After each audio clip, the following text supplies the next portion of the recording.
What's up, everybody? Welcome to Bloodlords from the Elite Encounters Network. We're a live play show. Basically, we're doing a complete playthrough of Paizo's Bloodlords Adventure Path.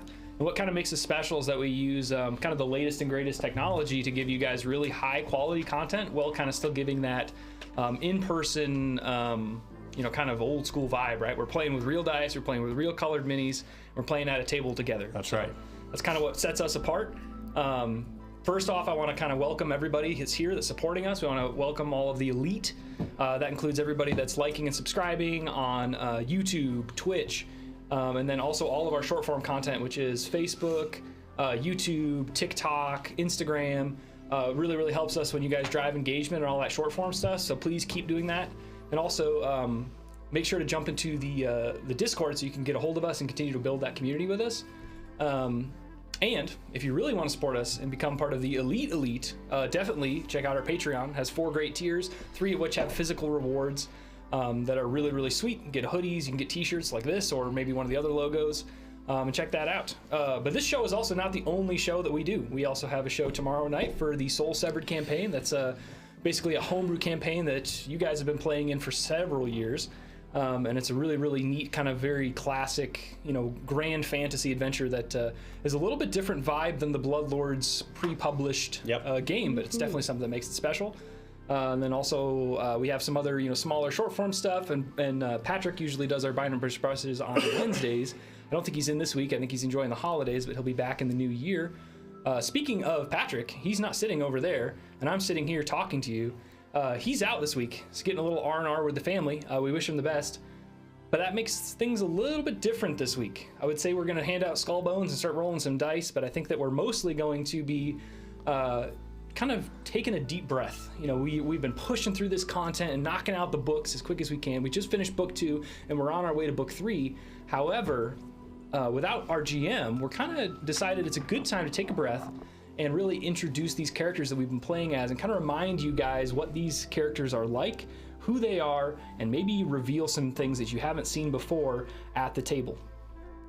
So we're basically going to talk about what happened last time, and then we'll start talking about kind of, the things that we're going to do during some downtime between now and the beginning of book 3. Before we hit the recap, though, I do have an actually for you. So one that Patrick gave us and the one that I kind of threw in myself that we were kind of struggling with a bit, and I think it'd be good to clarify for next time going forward, everybody knows what's up. So the first one is Summon Undead. So the Summon Undead spell, it's a bit confusing because there's a paper trail you have to follow to understand really what's going on here. So when you use a summon spell like the Summon Undead spell that Nathnelma's TAs were using to summon... I think it was like a skeletal harpy and maybe a skeletal guardian. Yeah, that's right. Yep. So when you use that spell, you summon anything you summon has the summon, or the spell has the summon trait. And because the spell has the summon trait, anything that is summoned in that spell has the summoned trait. Those creatures do. And if you have the summoned trait, you have the minion trait, which means you're going to do your best to listen to your master. They spend an action to command you like an animal companion. But usually you only have 2 actions. The only time you would only have 3 actions is if the book specifically says this creature has 3 actions, unlike normal summoned creatures, which is usually true for, like, let's say a rune summoning trap that the players may come upon. That creature may have 3 actions because you're trying to compensate for it's just one creature that gets summoned, as opposed to a master caster bringing in an extra creature along the way. So yeah, that creature has the trait, and the spell itself has the duration of sustained up to 1 minute. So when you're sustaining, that means it's not like we're used to concentrate trait, right? Where you're like, you have to, if you get disrupted and you fail your concentration check, the spell goes away. In 2E, basically the way that works is you have to sustain the spell to keep it going. So every turn, you have to spend at least 1 action to sustain. So sustain is just 1 action to sustain 1 specific spell. So you can technically have multiple sustaining spells going at the same time. You just got to spend more actions to continue to sustain them. And this spell, because the TAs last week did not spend actions to sustain because they were in some pretty more urgent matters. Yeah, we had Amon and Mert right up on them, and they thought, well, I'm not going to spend a moment to focus on this skeletal dude. I got to get out of here and save my own neck. Right. So those summons disappeared because they didn't sustain the spell. The second one is a little bit more about counteract. Now, this is definitely one of the more I would say, more complex subsets of rules in Pathfinder 2e. I think it's something that people that are new to the system struggle with a little more than others, and I certainly did. I had to go over it a couple times, watch a couple videos to make sure I understood what the heck was going on. So basically, when you make a counteract check, there are certain abilities that kind of trigger this to happen. It might be you casting a Dispel Magic spell. It might be you have the counter spell reaction, as like a wizard does. Or you might be doing something to counteract a specific effect, like you're casting Cleanse Affliction on an ally to remove a disease or remove a curse or something like that. And basically the way it works is you make a roll using your spellcasting modifier and your spellcasting proficiency bonus. So it's usually the same as a spell attack roll, basically. You're using whatever your casting stat is and your casting proficiency as a counteract check against this, this effect. And the effect has a DC. The DC is either equal to the save DC of the thing, so like if it's a poison, that's DC 18. That's going to be your counteract DC if you want to overcome that. Also, it may have a DC based on the spell rank. So if it's like an 8th level spell, usually that is the character, half of the character level rounded up. So, Lysander, you're level 8 now. Yep. What level spells can you cast? I can cast level 4 rank spells. Okay, so we're on track with that, right? So basically half rounded up is what we're looking at. So if you get an 8th rank spell on you, the DC is going to be appropriate for a 16th level spell, basically. And when you roll your counteract check, you can succeed, critically succeed, fail, or critically fail. And even if you fail, you can counteract things that are lower than the rank of the spell you're expending. If you succeed, you can do 1 higher, and if you critically succeed, you can do 3 higher. So a good example of that would be like, let's say somebody casts a rank 1 Enfeeble on Mert, which is pretty bad for Mert because he's a strong guy and he doesn't like to have his strength reduced. And then Lysander is going to cast Dispel Magic on him, and he casts it as a rank 2 spell. Now you could fail and still counteract that and remove that Enfeeble. However, if you critically fail, you're not going to counteract it. Right. But if you critically succeed, you could counteract, potentially up to, what is that, rank 5? A rank 5 Enfeeble? So you could potentially use those ranks appropriately. So when you're building a prepared spellcaster, you want to kind of keep that in mind. If you want to remove some effects, you want to think about, like, don't prepare it at the lowest rank, because you might run into some really high level spells you want to get rid of. Right. And you're definitely going to want to, prepare higher level spells to make sure you can succeed at those counteract checks. You don't want to have to critically succeed to get this really bad thing off your allies. Sure. So does that kind of make sense for everybody? I know it's a little funky with the tables and converting the ranks to the levels, but it's not bad. You're doubling it. I have a question, actually. Yeah. So you said if like a rank 1 Enfeeble was cast on Mert and you counteract that, it has a rank 5 Enfeeble on the original caster? No, I'm saying if Lysander fails, he'll still be able to counteract it if he's using a rank 2 Dispel Magic spell that he's casting. But if he critically succeeds, he could dispel an up to rank 5 Enfeeble With that same level 2 spell. Gotcha. So basically, the better you do at the counteract check, the more likely you're able to counteract even higher level effects. I had this in one of my home groups where they dispelled magic on a Gentle Repose that was rank 5, and they used a rank 2, but they critically succeeded, so they dispelled the rank 5 Gentle Repose, and this creature, all of the preservation that had been on just melted away. Gotcha. Yeah, that's awesome. I was way off. Yep. No, you're totally fine. It's a very weird thing, especially when you're converting ranks to levels, but... I texted you and Patrick after last week's show because I was like watching it. I was watching the replay on YouTube, and I was like, "Wait, did you guys do that right?" Because, and it was right. It just that's a very confusing. Yeah, there's lots of little nuances, especially like when I was talking about it's usually your spell attack roll. It's not always, because if you have item bonuses to your spell attack roll for whatever reason, the one that comes to mind instantly for me is Kineticist with like a gate attenuator. I don't know if their impulses are really spells. Anyway, we're getting in the weeds, but basically, you have to have bonuses that specifically apply to counteracts. You don't get your extra spellcasting bonuses you might have from other sources, like other like boosting spells like Bless or something like that. You're not going to get that to your counteract. It's got to be specifically a bonus that applies to counteract. Perfect. So, I'm glad we fumbled our way through it, and we're pretty close. I don't think we screwed anything up. I think it's just like...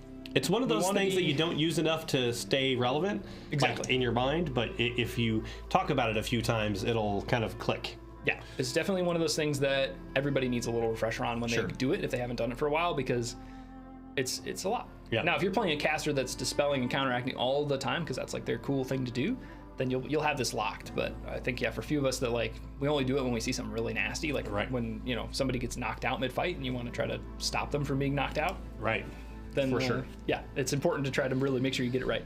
So what you're saying is Patrick understands these rules, and I can take the spell Dispelling Globe, right?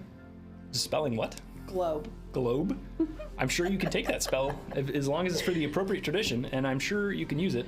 And I'm sure we will figure it out at the table if we don't know how to use That's it. right. I'm sure it has to do with a lot of counteract.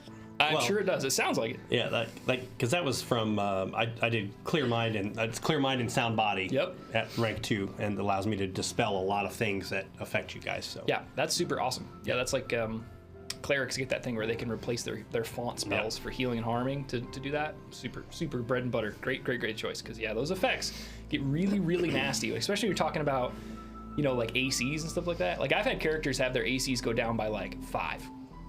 I mean, that's talking about an extra 50% chance that they get crit. Yep. Like, that's bad. Real bad, right? Yeah, So real bad. You definitely don't want that going on.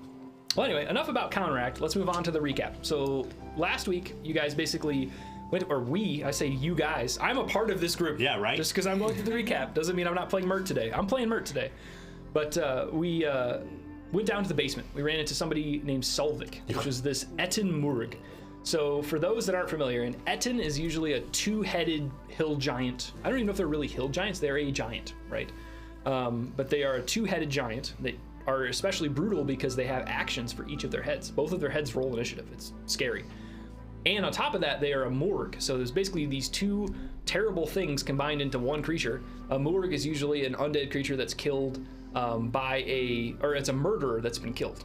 And they come back as this creature with this horrible lulling tongue that can paralyze people when they hit them with it. Yes, there we go. Perfect. That's great art for it. Yeah, this horrible 2-headed Morg that's also a giant. Very horrible. Almost killed us all. It was really rough. Yeah, we real bad. barely made it through that one. I think at one point only me and Alara were up. You made a clutch save on getting Lysander up, or maybe you made your save. I was paralyzed. That's right. So I was still up, but I was paralyzed. So you saved yourself. But you made your success in the nick of time, because Yeah. another round and it would have probably been just you. Oh, So Yeah. yes. yeah, so For sure. you made you that 3-action harm. You got everybody back in the fight. And we made a clutch finish on that Ettenborg Solvik, which was an absolute horror to fight, especially in a confined space that was covered in mud and excrement and slippery, difficult terrain in a basement. Very bad day for the casters that couldn't really get in there without getting in there. Yeah. You know? No good. Yeah. Yeah, it was rough. But so you guys, we took care of that. We decided to go back upstairs and continue to explore Nathnelma's townhouse. We did open a room where there was a bunch of mirrors that basically Lysander and Amon were the only ones that really looked inside and decided, nope, there's some weird occult crap going on in here. We don't want to mess with it. Room full of mirrors, freaky, no thank you. Yep. And Amon noticed something specifically freaky. You want to share what that was? Yeah, so I saw my reflection, and I haven't really seen myself too much since becoming a zombie. So it was just like I was almost taken back by my reflection. But then as Lysander was closing the door and I was turning away, I noticed out of the corner of my eye that my reflection never turned away from me. Like my reflection was looking at me while I turned away, which is very, very strange and creepy. Indeed. Yeah. Very unnerving. Pretty freaky. I'm glad we didn't go investigate that room. I don't regret. There might have not been some going in loot. there. I don't care. I don't want whatever It's loot fine. is in there. The sheets Probably were cursed enough. as well. Yep. Yeah. Yep. Which is hilarious that's the best loot we got. See, Mur was onto something when he was in there looking around. Don't worry about him. But yeah, so after you guys decided no go on the mirror chamber, you decided to go upstairs, and in that room you found a ritual chamber. So basically there was some kind of glyphs written on the floor with a bunch of candles. There was a desk with lots of books and other reference guides and stuff like that, as well as a large, looked like an easel. I mean, it was pretty clear what it was, with some paints nearby and a big canvas thrown over it. And we pulled it back. It was a depiction of Lysander. It was indeed. Yep. And I believe we made the requisite checks to remember that is some kind of curse. I can't remember exactly what it's called, but Picture of spite. there you go. Picture of spite. Yeah, basically Portrait Portrait of spite. Yeah, so Sort of spite. basically she wasn't very happy, Nathnelma, when we, basically shut her down and broke apart her arguments at her lecture. Yep. And she had stormed off because we had kind of turned the students against her. And she decided to say, well, this Lysander guy from the Minotaur Minute, he's full of crap, and I'm going to curse him. That's the best revenge I can do, is this long-term effect that's not going to go away. Yeah. And started painting this portrait of Spite. And luckily we found it before she had completed it, and were able to, destroy it. Yes. As we were kind of looking around in there, Mert decided to go into the bedchamber and started looking through some of the drawers in there, and this very finely appointed, like 4-postern bed, big, fancy, fluffy thing. Probably like some kind of burgundy and gold. That's what I envisioned in my mind. Some kind of like fancy old school, like velvety situation. But as Mert didn't have a lot of time to look in there, because as we were wrapping that up and you guys looked through the books and stuff like that, we heard some footsteps from downstairs. So some people came storming up the stairs, and in the double doors that opened up onto the stairwell was Nathnelma and 2 of her TAs. And she basically, was like, what are you guys doing in here? Time to die. Combat ensued. We were fighting her. Her TA summoned in some summon monsters, including Skeletal Guardian and that harpy. That's a blood harpy, I think is what it's called. So, we made pretty quick work of the TAs, and they weren't able to sustain those spells, so the summons went away. And then we basically started working our way towards fighting Nathnelma alone. And then a 3rd TA came storming up the stairs to announce that Solvik is dead, that we defeated Solvik. So they were coming to tell Nathnelma that he's gone. So we took care of that TA as well. The fight looked pretty bad. Ophelia was using that stony hag's eye that we got from, was it Iron Tavia, right? I think so. Yeah. Yeah. And she was, or no, I think it was Sani. Sani, yes. Yeah, so the stony hag's eye that we got from Sani to try to basically petrify her, to incapacitate her so she wouldn't, because we were trying to take her in non-lethally, to turn her into one of the 2 bloodlords for revenge or punishment for their crimes. Which we chose Ostagar. Yep.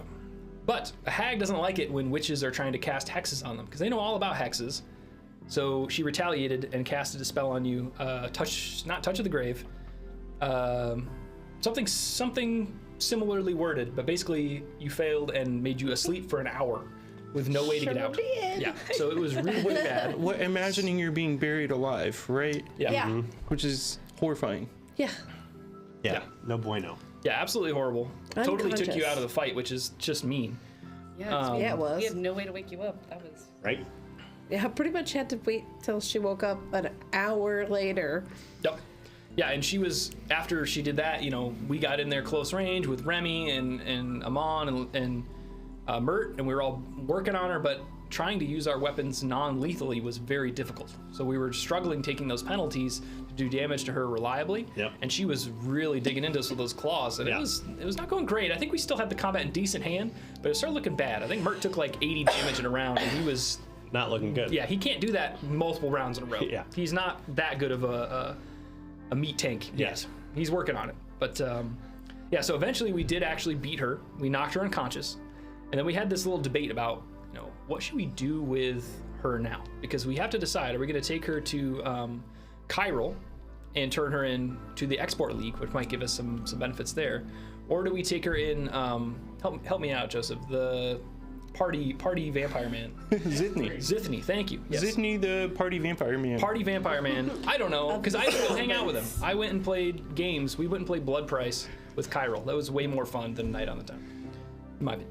But so do we go help him out and support the Celebrants? So we're kind of struggling between not just these 2 bloodlords that we want to support, but the 2 factions we want to support. And after some back and forth, Amon kind of helped us a little bit to say, if we try to bring them both here and say, you guys decide, it'll kind of make us look weak. And we probably will wind up making neither of them happy if we do that. So we decided to go with Chiral Vonth and support the Export League, because we wanted to really make sure that, we're showing off that we have the long-term, planning that Chiral, I think, personifies.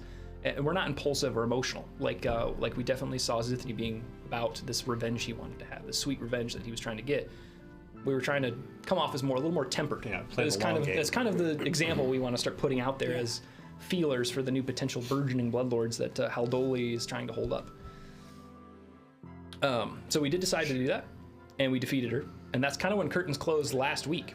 So, you know, Lysander went and got him on his horse, and they came and picked her up and took her away. Yep. And we don't know what's going to happen to her necessarily. Maybe go back to Mekatar to face judgment. Maybe face judgment in Aled. I'm not sure. But either way, she's definitely going to be paying for all of the circumventing of the tariffs and stuff of all this alchemical goods that have been transported all over Geb. For sure. Or smuggled all over Geb, I should say. I believe we did get to actually do some talking with her off air, because we have the information. Right. Yeah, we definitely know that, like, in her journals, we had a lot of information about, you know, kind of how the plot was going that we were trying to stop. This Hag's Coven that's actually 4 members instead of 3 were distributing these alchemical goods all over Geb to try to create this powerful poison that will poison quick and kill them and make them susceptible to be reanimated as undead. Not only make them susceptible, but be willing to follow the commands of the person that created the poison, which is a very, very scary proposition for the Quick of Geb in general, but maybe even outside of Geb if it went that far. We kind of saw some of that, like failed experiments, right? Like in Paged, we saw the entire town turned into Viralax. And you know, if that was the final form and we had a city full of Viralax under the control of one person, that would be pretty horrible. So yeah, we definitely wanted to stop that, and basically the only thing that was holding Nathnelma back was getting that last key ingredient, which is the Shadow Ash. It's a very expensive component. It's a spell catalyst that allows you to, you know, amplify these spells, and we were able to stop her from potentially, I mean, we didn't stop her from obtaining it, but we stopped her and she didn't obtain it. Right. So we feel like we've stopped the plot for now, but we don't really know. We saw a couple crates in the basement of those materials, but I don't think we really know for sure that the factory full of materials that were being shipped here from Paged, where those are or accounted for. We don't know if necessarily this research that the Hag's Coven was doing is shared with anyone, or if there was anyone else involved that was potentially a benefactor for this. It was clear that in Paged, Decrosia didn't really have the acumen to do it sustainably. It was clear that she was gutting the city to fund this kind of harebrained endeavor. So we'll see if there's some more things behind the curtains. Mystery afoot. But we'll leave that for book 3. That's right. So that being said, I'm going to step back from being the one talking, and we're all going to take turns, and I'm going to go back to playing Mert instead of playing Jacob. I would like to talk for a minute. Oh, please do. As Joseph. So I was sad I couldn't make it last week. I really missed being here. I was able to tune in and watch live a little bit, but I did have to watch a replay on YouTube. And I just wanted to say, maybe I'm biased because I'm on the show, but it is so cool. It is so cool to watch it. To watch it on YouTube, the audio quality is great.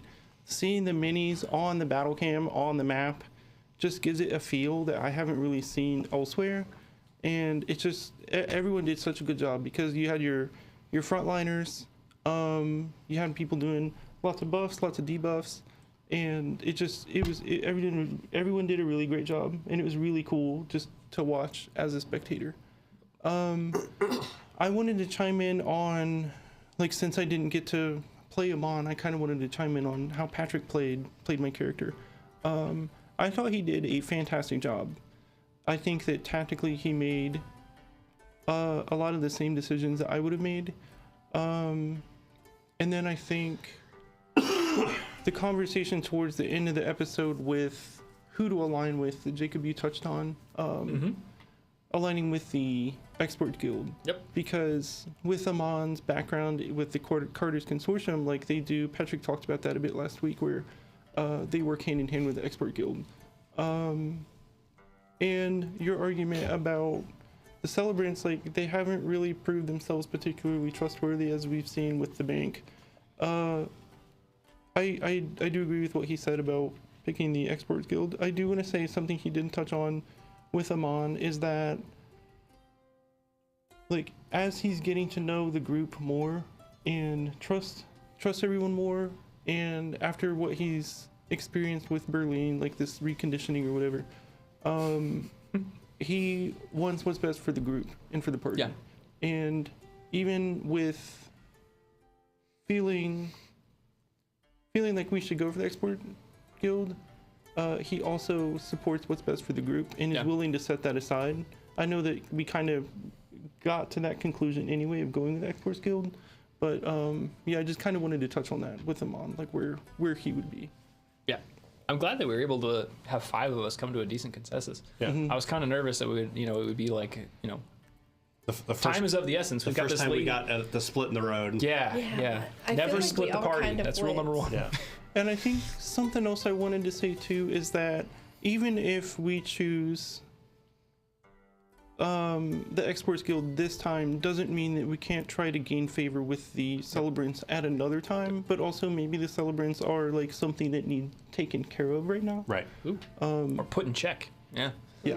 Because they're definitely kind of running unencumbered. Yeah, I definitely agree with some of the things that Jenny said last week, or Ophelia said last week, about making sure that we want to make sure that we're appeasing everybody. And yeah, the things that the Celebrants have been doing have been pretty problematic.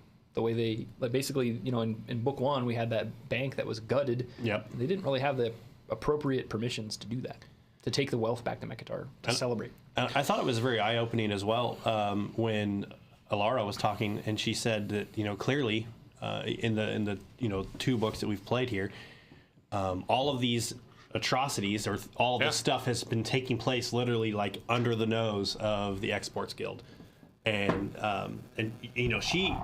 she leaned into it very heavily, like maybe they need someone to come in and knock some heads around and fix the thing that may be broken.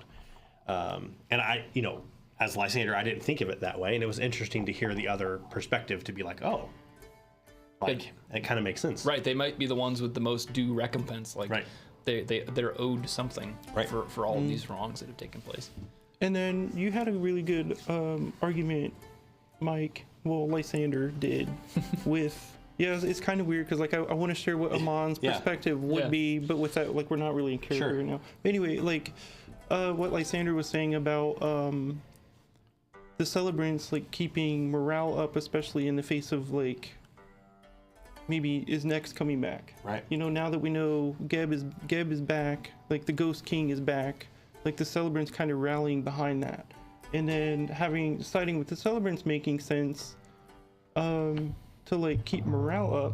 I thought that was a good argument, but I also really liked what Ophelia was saying but if we were to become bloodlords and we're going to control an area, being able to control like what's going in and out could help with our influence over that area. I thought that was a really good argument. Yep. You know what also keeps morale up? Being able to eat and not Money. die. Money. Money makes the world go round. Well, like so with Lysander, right? So if you have the Ghost King who's at the top, and then he's back and he's sitting on the throne doing his thing, and then you have the Celebrants. It's kind of one of those conversations where, are you a bloodlord that fits the cog in the machine and keeps the machine running, or are you a bloodlord that is on the outside of the machine doing your own thing, right? Because I feel like the Celebrants are very much like the machine of the Ghost King. You kind of need both, right? And you need the people you at have the to have- stations, you and have you to need the have people both. going, hey, you might want to. Yep. And so that was kind of the conversation, was like, where are we at? Are we the guys that like, are we keeping the machine running, or are we going to be the guys that are like, hey, we could probably do this another way? Yeah, but as young up and coming, we don't really know what the full ramifications will be, right? Like, and we know Nex is whispering. There's whispers that Nex is starting to remilitarize, and the Ghost King's return may mean that there might be all-out war again, which another cataclysmic event like what happened in the Mana Wastes. It could be pretty intense, and the Celebrants might be the ones that become the most prominent faction because of their support of those efforts. We don't know yet. We're just trying to figure it out and find our place. Right. And also, Jacob, maybe since it's been a little bit of time since we started the show,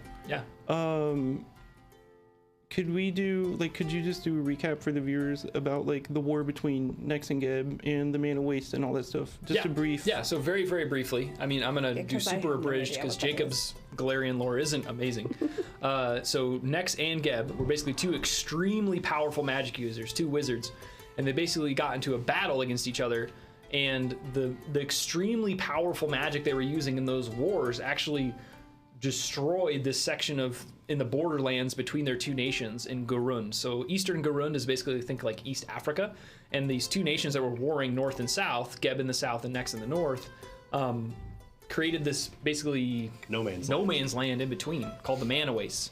And actually, it's so messed up from all of the just overwhelming amounts of magic that's taken place in those areas that magic doesn't even work normally there. So that's one of the reasons why you see things like firearms in the Mana Wastes. Like when we went to Peked, we saw guns on the edge of that kind of area because they don't have magic working normally, so they have to come up with other inventions to survive. So it's a very strange place. It's a place that bends reality. There's all kinds of terrible mutated creatures that live there. It's a very bizarre place. But Nex and Geb were wizards, right? yeah, very powerful wizards. That were friends, and then they weren't, and then they're warring, and they've been warring for what, millennia? Yep. And I wish they would just make up and get married already, but Right. So did the king die in the war, and Yes. that's how he became the Ghost King? yes, he disappeared. I don't know if it's necessarily clear that he died and that his body was buried, but he disappeared and has since returned as the Ghost King. And I think none of us have seen him in person. I think it's kind of, he's still behind the scenes a bit, because for several years during his absence, Erasni, the Scarlet Queen, has been leading the nation in his stead. His captive queen that has gone missing in recent years. so it's just been this bitter war for a very long time that seemed like it was over, and that's why it's important, like the whisperings that Nex may be coming back and the return of the Ghost King, and that's why like these things are relevant now, because like that can impact our decisions with which what we factions decide, we're deciding. Yeah. Yeah, things are ramping up big time, and we'll have to see what kind of part we decide to play in it. For sure. So if we work backwards with our decisions, so we've chosen the Export Guild in this one. With Sani, we had some major interactions with the tax collectors.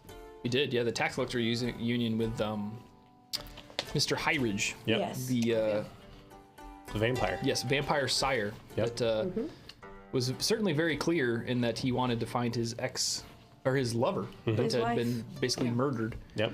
And she came back as a revenant, and he went off in search of her. Or something. Very, was very driven to find her. Indeed. And So, yeah, we decided to support him with that ring that we gave him. I think we kind of made everybody happy in that. yeah, because the other person was the Export Guild. right. Yep. And he was also kind of mad with Sani because if she's smuggling, Right underneath his nose. smuggling all that alchemical goods. I think she was smuggling them in like canned caviar. caviar. Caviar. You know, Yeah. so if she was smuggling those goods, he wanted her to pay. We kind of took care of both in that. Yep. And when we were in Great Urge with the bank, Yep. Tax collectors. And then the celebrants. Like it was kind of it was the builders. the builders had claim to the building. It was kind of all three, Right. Because the Builders League basically secretly still had ownership of the bank, and they had a secret title like hidden in the basement, and we Right. found it. The tax collectors union also had been operating the bank, but if they stopped operating it, the title said that it would defer back to the Builders League. Right. Yeah. And the celebrants basically said, well, if the tax collectors, own it, we're going to start taking the stuff out and taking it back to Mekatar. And it turned out none of that was legit. And to Ligmut, the bank operator or bank manager, was kind of trying to play all of those factions against each other as like a spy. Yep. And Double, triple, quadruple. yeah, she was agent. trying to triple cross and didn't do well. I Yeah. believe the celebrants rejected her application to the guild, and the Builders League. I don't know if she's necessarily openly fighting the Builders League, but the tax collectors union found out about her Yeah. extracurricular activities and basically let her know you're done. And we found her done. Yeah, she decided to decided to off herself with a last meal before she was assassinated, probably by one of the tax collector union's agents. Yep. But because we found the deed and turned it over, we kind of benefited the Builders League. Builders League, yeah. So And we have, Alvoli's in the Reanimators Guild. for sure. We're definitely making her happy. Definitely been doing what she's So we wanted. have the Reanimators Guild. We have the Builders. We have a boon-ish towards the Yeah. Builders. And a boon towards the two towards the Export Guild. Yep. And one of the Tax tax collector. Yeah, so we haven't really like narrowed in on like one faction that we're absolutely going to support. We've kind of been just taking each decision as they come, which I think is good. It kind of makes me think of like those trashy reality TV shows where like everyone's making alliances early on, and then it gets to a point later in the season where it's like, all right, we gotta start making decisions and like turning on people. And Yes. like right now we're playing everybody, but I have a feeling with this campaign, and we're kind of starting to see it already, where we're gonna have to start making decisions and like who we're gonna pick and who we're Hopefully gonna nobody side has to take their torch with them anytime soon. We can continue to get to play these 5 characters because they're a I blast. found the hidden immunity idol. That's right. Yes. Yeah, so we've touched upon quite a few of the guilds and factions. Yep. Yeah, it's going to be interesting to see as book 3 kicks off what kind of decisions we'll have to make and what guilds we'll have to support. Because I imagine at some point it's going to be less of this scup work and more of like you're making big decisions that have rippling impacts across Yeah. Geb. And obviously, I just with the way like the book 2 closes, right? Like book 2 closes with a very clear right and left choice, Yeah. right? And they Yeah. seem to be mutually exclusive to one another. You can't have right and left. You can only have right or left. And Yep. so I feel like as we go further, we're going to see a lot more of that. You can only Right. have one or the other, or you know what I mean? Yeah, will burning Yep. Zithni have an issue? Will Yep. Zithni Yeah. come to deal with us Right. for doing that? I don't know. It'll be interesting. Yep. Will the tax collectors be mad at us for finding the deed and turning it over to the builders? Sure. League? Who Yeah. knows? Or It's Yeah. very intriguing for sure. I'm excited to see where it Yeah. goes. But yeah, so all of that said, if we kind of step back into character, we're kind of in Iled. Is there anything anybody wants to do in Iled before we return back to Great Urge and get a little rest and relaxation back at the Bloodstone Manor? Well, to help, so it sounds like a lot of us have stuff that we plan to do. Yeah. And like, what's the structure of this session as far as like where are we going to be going? Like, Sure. how much time? Because like, when do people want to fit things in? Yeah, I can kind of generally guide that. So I know at first where we are. I do absolutely want to just make sure that I know Mert gave me a piece of Selvic's finger, hand, oh whatever yes, that is. yeah. And if I have to, I will pay someone to prevent it from destroying itself. Maybe like a little gentle repose or some kind of spell to prevent it from decaying away completely. Yeah, I think permanent is a 5th level casting. Yeah. So you could potentially pay a spellcaster to have So it cast that. I'm going to look for something like that because I would like to add him to my collection. I like that. I wonder too, we're getting into the weeds mechanically. Sure. I wonder if Gentle Repose is target 1 living or if it's target 1, I don't know. I don't know. Interesting. I can but- look it up real quick. Yeah, we'll definitely have to figure that out. But But that's all I have in your list. I'm sure either way we'll get you some semblance of the finger of Selvig. Selvig, Yep. which is super, super cool. Does anybody else have anything they want to take care of in Iled? yeah, actually, I would actually probably grab them on. Oh, I need a bow, and you seem to know more about crafting and weaponry and stuff. A bow? A bow. A bow Okay. and arrow. I'm gonna take you with me, so I can find something suitable for myself. do a little shopping. Yeah, do Yeah. a little shopping. Yeah. Maybe some alchemical formulas. Yeah, for the viewers at home, Iled is like, I think the biggest metropolis, or second biggest to Mekatar, the capital, in Iled. So you'll find any high-level item here pretty much you could want. Yes, and I might take you too because you have. Mert seem to be uses a collecting weird weapons. assortment of weapons. You're collecting. Yeah, I don't know if I know much about bows and arrows either, but I can certainly help you maybe bargain for a good deal. For 'Cause, sure. Mert is all about saving cash. I'm not much of one for ranged weaponry, but I know quality work when I see it. Exactly. I'm going shopping and I'm taking the boys with me. Great, sure. Yeah, we could certainly help you find something. What exactly are you looking for, Ophelia? Something where I don't get knocked out 6 seconds into the battle. I hate to say it, but I'm not sure that a longbow will help you much in a basement. I think you'll No. run into a similar problem, but we can certainly help you find something that has a little more range than some of your spells.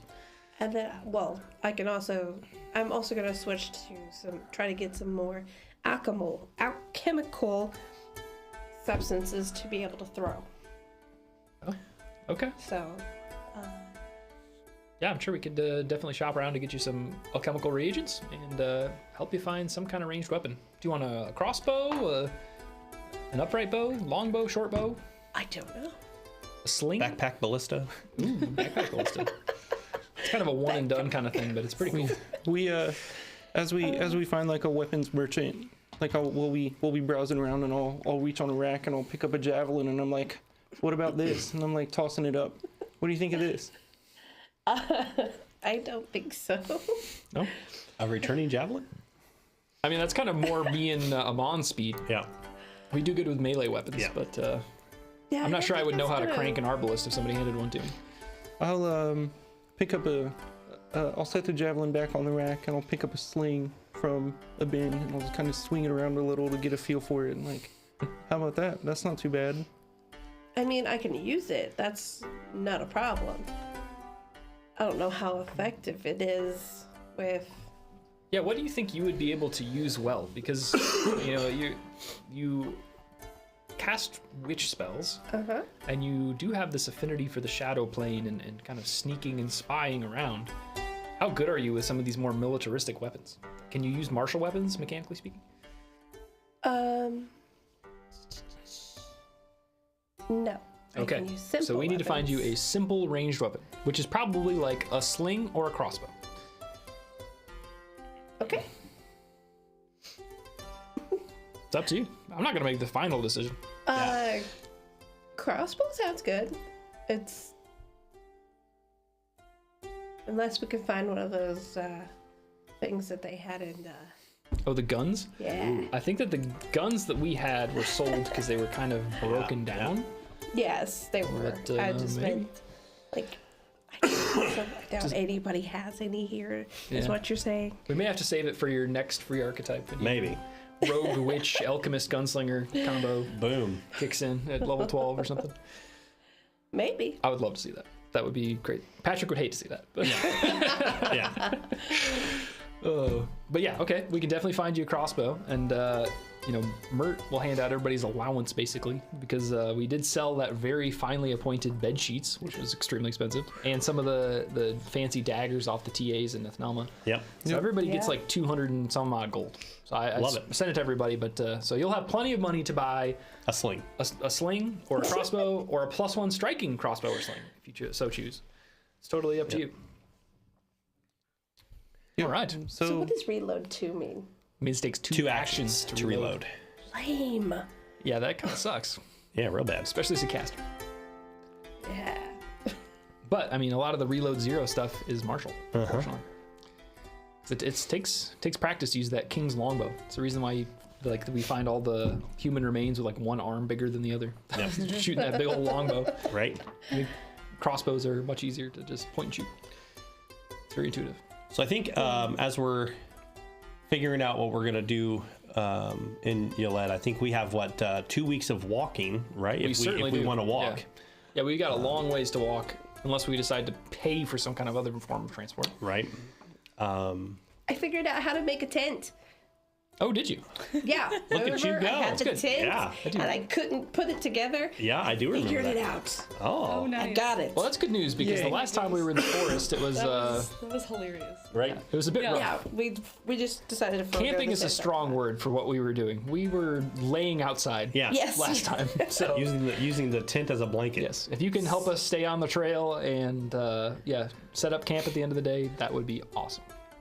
For sure. Mert can actually start to helpfully do a few things now that he's gotten good at his ghostly grasp. Oh. He can poltergeist things around, so he might be able to, rub I sticks found a- together and get a fire going or something. Maybe. I found a really good book. Taught you how to build a tent. It did. It had the instructions and everything. Survival for dummies. Yeah. Pop-up tent for dummies. Yeah. Nice. Oh, you've read it too? Yeah.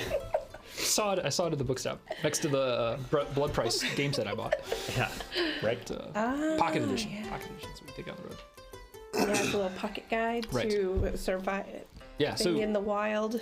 So do we want to walk? Was the question.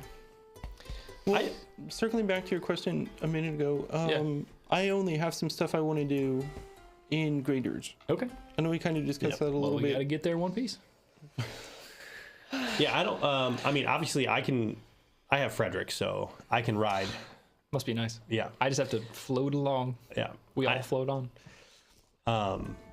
So if we all choose to walk, then we'll walk. If we choose to ride, I have Frederick, and Sure. we'll go that route.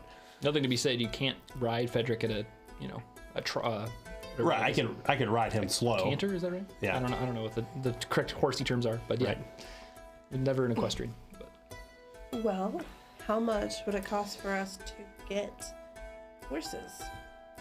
And good we question. only need 2 more because you 2 are technically ghosts, and But can we fly at horse speeds? well, you would. Can you ride a horse? That's I the can. question. I can. It should be easy for us to find the materials for that carriage ritual. Yes. So yeah, last time we were at Iron Tavia's cottage, we found a ritual for a mystic carriage. And we did because she had the materials in her basement to do it. We succeeded to make the ritual to get to Salazar's. However, it's going to be 50 gold worth of various ritual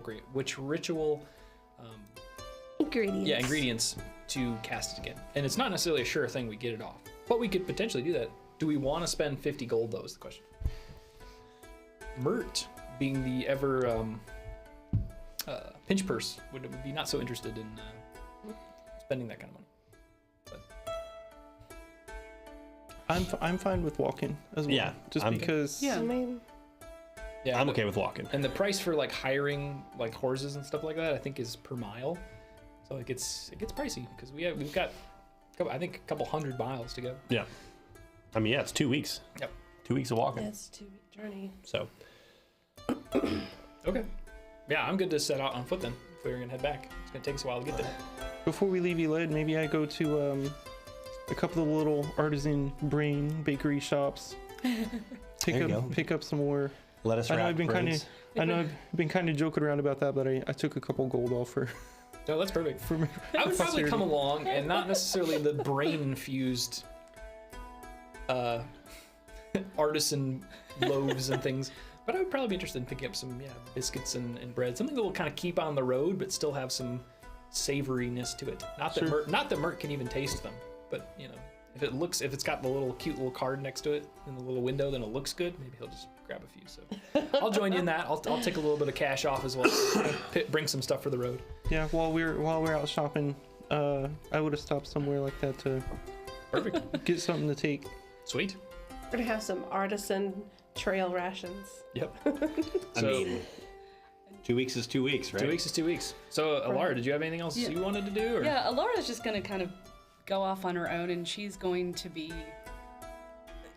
not aimlessly wandering, but looking for various street performers. Oh, Just getting inspiration. Just wants to see very cool. who is it like what's the going entertainment here in a big city. And Yeah. So that's kind of what she's gonna spend the day doing. Is just That's Very fun. interesting. Yeah. That's awesome. and we'll spend a little gold to tip the really good ones. Oh, there you go. Yeah. Yeah. That's awesome. I'm sure in a college town you're going to find some eclectic instruments being played at various street corners. Yeah. Yes. And probably some really bad comedy. Yeah. Real bad. Yeah. I'm sure there's some finer establishments in this large Sure. city that would have some really cool and like you said, kind of Full variety. Yes. in performers that would really give you an idea of how to incorporate those perhaps in your own performances. Very cool. I think Lysander is going to go with Mert and Amon to the bakery or to the little artisan brain shop. Sure. Yes, as one does. Mainly, not to purchase any kind of like artisan food or anything like that. He's just kind of like maybe 2 or 3 steps behind Mert, and every time that you reach to interact with something, Yeah. he's watching your hand become corporeal. Yeah. And then like watching that interaction and then watching it fade away. And he's kind of like studying what that looks like and like what that interaction is. Yeah, so as you see Mert do it, like he hasn't failed at it in Right. a long time. Right. Like he's been doing it a lot and he hasn't failed. And you see like that, the wispy, kind of amorphous hand, turn of like hard. And Yeah. when it grabs, like you can see that, I mean, it's still that blue-green that Mert is, but it's like, the wispiness to it goes away when he's temporarily interacting. It's Right. It's interesting. Yeah. And Lysander just kind of looks at it like it's like he's studying like a researcher is studying and trying to like when he focuses and when he does the thing, does he have to physically like flip a switch to do it, or is it becoming a reaction to where you can grab things and you're going to grab it, or you see what I'm saying? Like he's watching your face as you go to do the things and watching how that has changed over the time where you've like, okay, I'm going to try and grab that necklace. Yep. And now you're just like, okay, I'm going to open the door. Yeah, for Bam. the first time when he shook, what was his name? Silver Skull. Yep. When he first shook his hand, like that was almost a surprise to him, right? Yeah. Like he was shocked when he reached out, and like it was a reaction to just grip somebody's hand, Right. like a hearty nice to meet you, but when their hands actually physically locked, it shocked him. Yeah. But I think that now he's spending less and less time. Like he spent some time really focusing to make sure he could do it. And at this point, I mean, you've seen him do it in combat where he'll even pull out his gaff and trip people with it physically. Like he's able to channel that even through his weapons. Yep. So it's just something that Lysander has picked up and is kind of like dissecting and looking at. Yeah, it's something that's changing for Mert too. For sure. He's not quite sure how it all works. Very interesting. Although it's becoming second nature. And that's where Lysander is. He's judging that reaction of like when you've reached the tipping point to where it's like, oh, he doesn't even think about it anymore. Like if I throw this ball at you, I'll catch it. and will you be like boom, or will it pass right phase through your hand? Yeah. That's very interesting. Yeah. Very cool. Well, should we head out? Is there I think we should go. All right. So 2 long weeks on the road. Iled is kind of in the northeast corner of Geb, kind of in basically like Badlands near the sea, but we're going to have to make our way southwest quite a ways. Right. Away from this, kind of highland, kind of high desert into, back into more temperate regions to where the forest is back near our town of Great Urge. Right. So we're going to spend several nights, in places we're not familiar with along the road, places with very little cover and open, not sheltered to the wind or the rain. TJ, do you still have a map by any chance? Oh. Well, we'll continue on. If you do find a TJ, great, but no sweat. How do we get across the river? Yeah, we're going to have to ford it somehow. Right. We'll have to go across, like wait for a ship to pay passage to let us cross to the other side or something, like swim or find a low spot. Yeah. Do we want to try to go back to Patged and get a ride onto at least to the other side of the I don't know. Like river with our skeleton captain? Good point. Well, if we run into an export guild wagon, we might be able to at least say, hey, we know the shroud. Hey, there it is. Yeah, there we go. Yeah, we know the shroud, and we might be able to, hitch a ride. Yeah, so you guys can see there on the west central side where Great Urge is and the Axe and Wood adjacent, right? So basically, we've been all over this map and all of the points of interest that are there, but we're heading back from Iled to Great Urge. Yeah. So to get there, we're going to have to come out of that kind of Badlands desert into this river basin area, cross the Adrian River, and then make our way back to Great Urge. See, TJ, I know we employ you for a reason. I know. Is that desert That's why he gets the big bucks. between the river and Great Urge? It looks like it. It looks pretty desert-y, yeah. So I have a feeling that it's going to be a rough go. If we choose our way, like if you do go kind of straight south and then a little southwest, you might be able to kind of work your way through some of that bad land. Yeah. So you're not just in open sand the whole way. I'm almost imagining us just like huddled around a map, like talking this out, 100%. trying to figure out. Yeah. Yeah, at this point we have a decent idea of where and how. It's just how long it's going to take is going to be rough. Listen, if we're gonna cross that desert, there's a chance that we should probably just spring for the ship. not the ship, The carriage. the carriage. How does a carriage do in the sand, though? Is the question. I think even It's a carriage needs a magical. road. We could go. We could see if Silver Skull's in port True, to take us back up the river. but to have him take us around the coast. So I don't know if it really gets us any closer. I guess we could if we went down to that other river and then up. it must be within. That will probably take a lot more than 2 weeks. It must be within 250 miles. Ugh. So So probably not. What's that legend? what's say? that legend say 50? there? Yeah, so 250 would probably do the carriage. I don't know about. It definitely is longer than 250 to take the boat up the Ansel River. Legend is 50 miles. Yeah. Yeah, so the Axeneer River, if we were to take the boat and go around the east and then up the Axeneer River, that's a long way. Probably like 400 plus miles, like at least in my approximation. Why don't we just go across to Packhead and then down to Great Urge? We could certainly do that. We could also check in. We kind of might know our way a little better that way. And that also helps us kind of go see, hey, is the Shroud doing all right? How are things going now that he's taking charge? Yeah, I think that's a good idea. Mm-hmm. Plus, we wouldn't be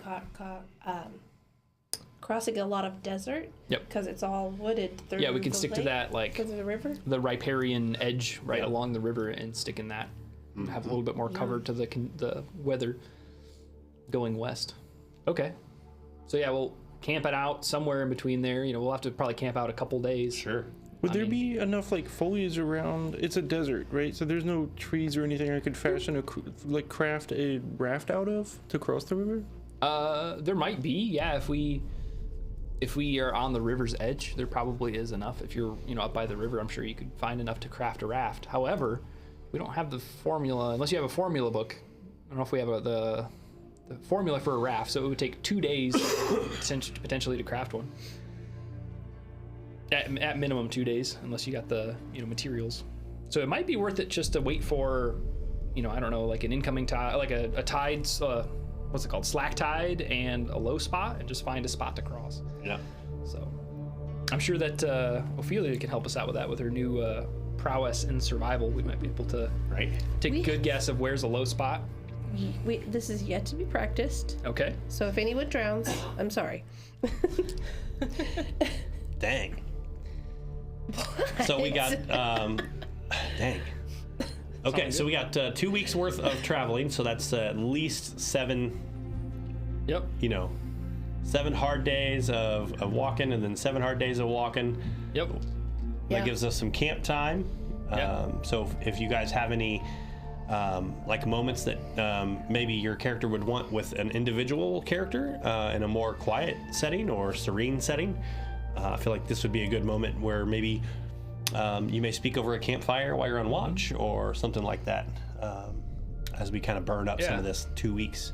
Yeah, I think it might take a few days, but the first time that I get watch with Alara, I would kind of like to step in and ask, as Mert, Alara, when we were in that basement fighting that Murg, when we locked eyes and I saw you and you saw the look on my face, like what was going through your mind? I mean, we almost didn't make it out of that basement. We seem to have bad luck in basements, it seems. Yeah, yes.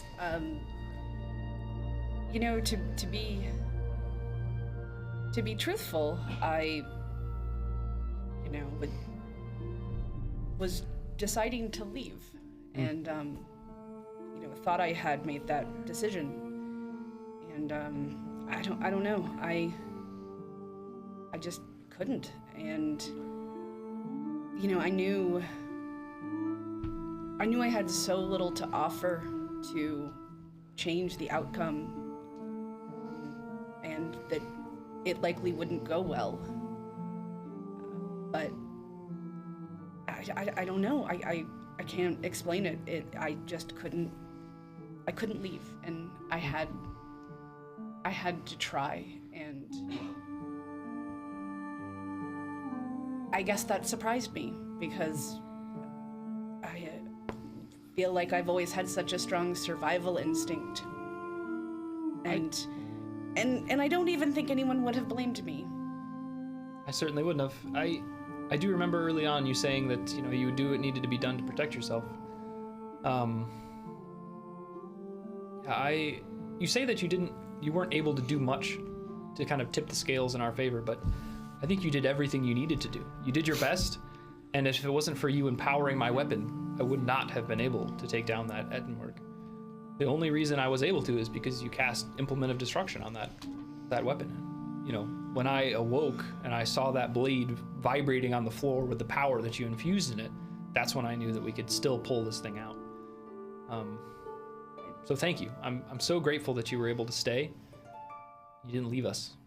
Because although you say that you may have not done much, you did everything you needed to do to get us through in one piece. I appreciate that. It's sometimes strange to feel like you're never the one that has something big to offer, and it can often feel like it's not that I feel unappreciated, but you know, I've learned just in my lifetime, I guess which one, but that I do have to take care of myself, because even if I take care of other people, it's like nobody notices. Well, as you know, I'm somewhat vaguely familiar. It comes and goes, but I have a decent idea of what it means to not feel like you can impact or change anything. You mentioned our lives. Yes, in my living life, I certainly felt that way as a money counter. A easily discarded quick. Didn't have any power to change anything and barely got by. And I struggle to remember those times, but the feeling still permeates even if the memories don't. So I know what it feels like to not be able to make any real change, despite, these new abilities that I've gained in my undeath. Becoming a ghost for me I've come to recognize it as a blessing. Something that I can make change now with my new abilities. I hope that you see that your ghostly life also gives you the ability to make great change. And you did in that fight. You did in that fight, and you will continue to. Still feels... It feels so foreign and yet so right at the same time. But I don't know that I have all the memories that you do. I'm surprised to hear that you remember much of anything from before. Yeah, it's strange. They come back in fleeting moments and they go, and for whatever reason, what really unlocked it for me was working again as a banker, as I did in life. That seemed to, when I put myself back in the place of where I was working, it really seemed to bring me back. Is there any place that you need to go, perhaps, that would help you reconnect? Or would you even want to reconnect? No, I was originally scared of what I would discover, but I'm finding that it's worth living with the pieces. And I really want to sort some of that out. But that is interesting because there are pieces, so maybe I could try some of that. Like, if I could focus on it enough and find some things that I could revisit. Yeah. Well, if there's any way I can help in that, any place we can go that will help you connect, help you reassemble the pieces, I'd be more than willing. I think we owe you that much at least. Okay. I appreciate that. I never even... I don't know. I guess I'm not good at asking for help when I need it. Well, it's something we're here to offer regardless. I think I speak for all of us when I say that. And I think I also speak for all of us when I say what you may find, maybe things you don't want found, but we'll stand beside you. Help you get through it. I'm thankful the things that I've found have not turned up anything too things that would make me, despise who I was. I don't think I was anyone. I was a nobody in life. But I feel like I have a chance now to be a somebody. Potentially be a bloodlord.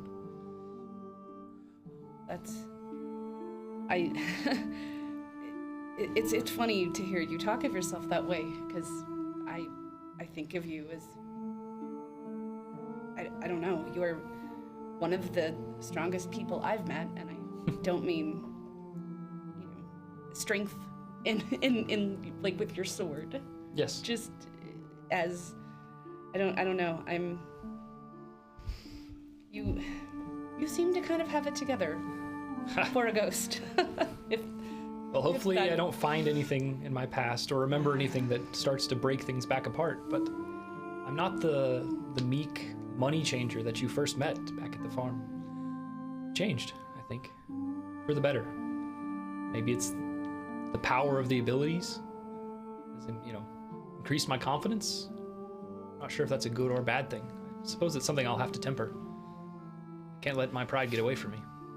Clearly, I'm as fragile as the rest of us. You've seen me fall unconscious more than everybody combined, I think. And you always get back up. Somehow. I don't even fear it when you go down. Yeah. Because you'll always get back up. Thank you. That's usually thanks to Lysander. Now, do you give your word that you would stand by me no matter what I found? I do give you that. If we're going to stick together through this political ascent, there's going to be things that all of us will find in each other that are blemishes. And we're going to have to be a united front if we want to get any of us want to become bloodlords, let alone all of us. Maybe. Maybe I'm in more familiar company than I thought. As we're kind of walking around this, we're walking down this dusty road, right? And I've got my shield strapped to my back, my khopesh is in its sheath. I've got the spacious pouch hanging on my side, and I'm kind of like just listening and observing to this conversation. And I'll chime in to say that, you're not alone in learning who you are. And I thought I knew who I was, and it's a whole new world for me. And I'm just glad that we can go through this discovery together. Amon, I appreciate that. I'm glad you were able to be with us while you rediscover this world and what death and undeath mean to you. I think clearly they mean something different to all of us. And always a man of few words. I kind of, step back a little bit, just entered long enough to offer my encouragement. And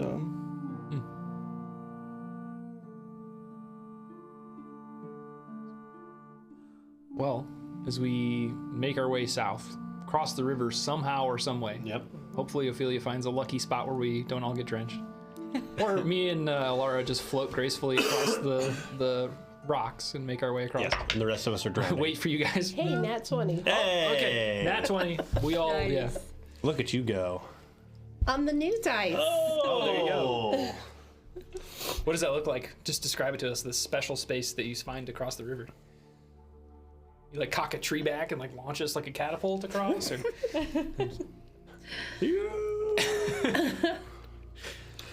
No, actually, all rivers have a good place for fording. Just most travel when you do with a cart and a horse, Yeah. just kind of, there's this natural low spat. It's probably right at the top of like a, maybe some boulders. Up Sure. there, it's kind of low through there because the water just doesn't always flow like it's Sure. supposed to. Yeah, like as you're starting to find these like dells that start to rise up in terrain. Like Yeah, and you've the- studied and learned like these little changes in topography will kind of Yeah, will find a the- riffle where it's nice and The sandbanks go down a little bit more, or the sandbars go down. Uh-huh. The water goes down a little bit more, and it's just really the current that you have to cross, right. because that's never ending. Most of the water, like it's low Yeah. tide Yeah. That makes sense. or high. Shallow water, high speed, right? And you can Yeah. just walk through that shallow water pretty quickly. Yep. That's awesome. All right, yeah. So we get through that, and we still have a long ways to go. So like Mike was saying, we're gonna have more camps, and these camps aren't Yeah. gonna be along the river. They're gonna be in the desert, Yep. in the wide open. We're gonna see things like snakes and scorpions, Yep. and yeah, the beautiful stars at night from the uninterrupted desert. Might see some mirages along the way.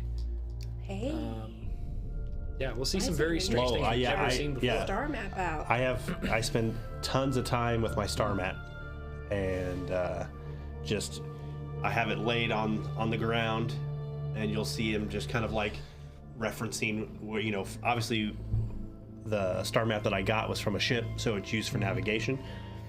And so he's just kind of referencing those high points in the stars, and he's just kind of like adding little marks to where like there are other markers on the stars, just starting to track them.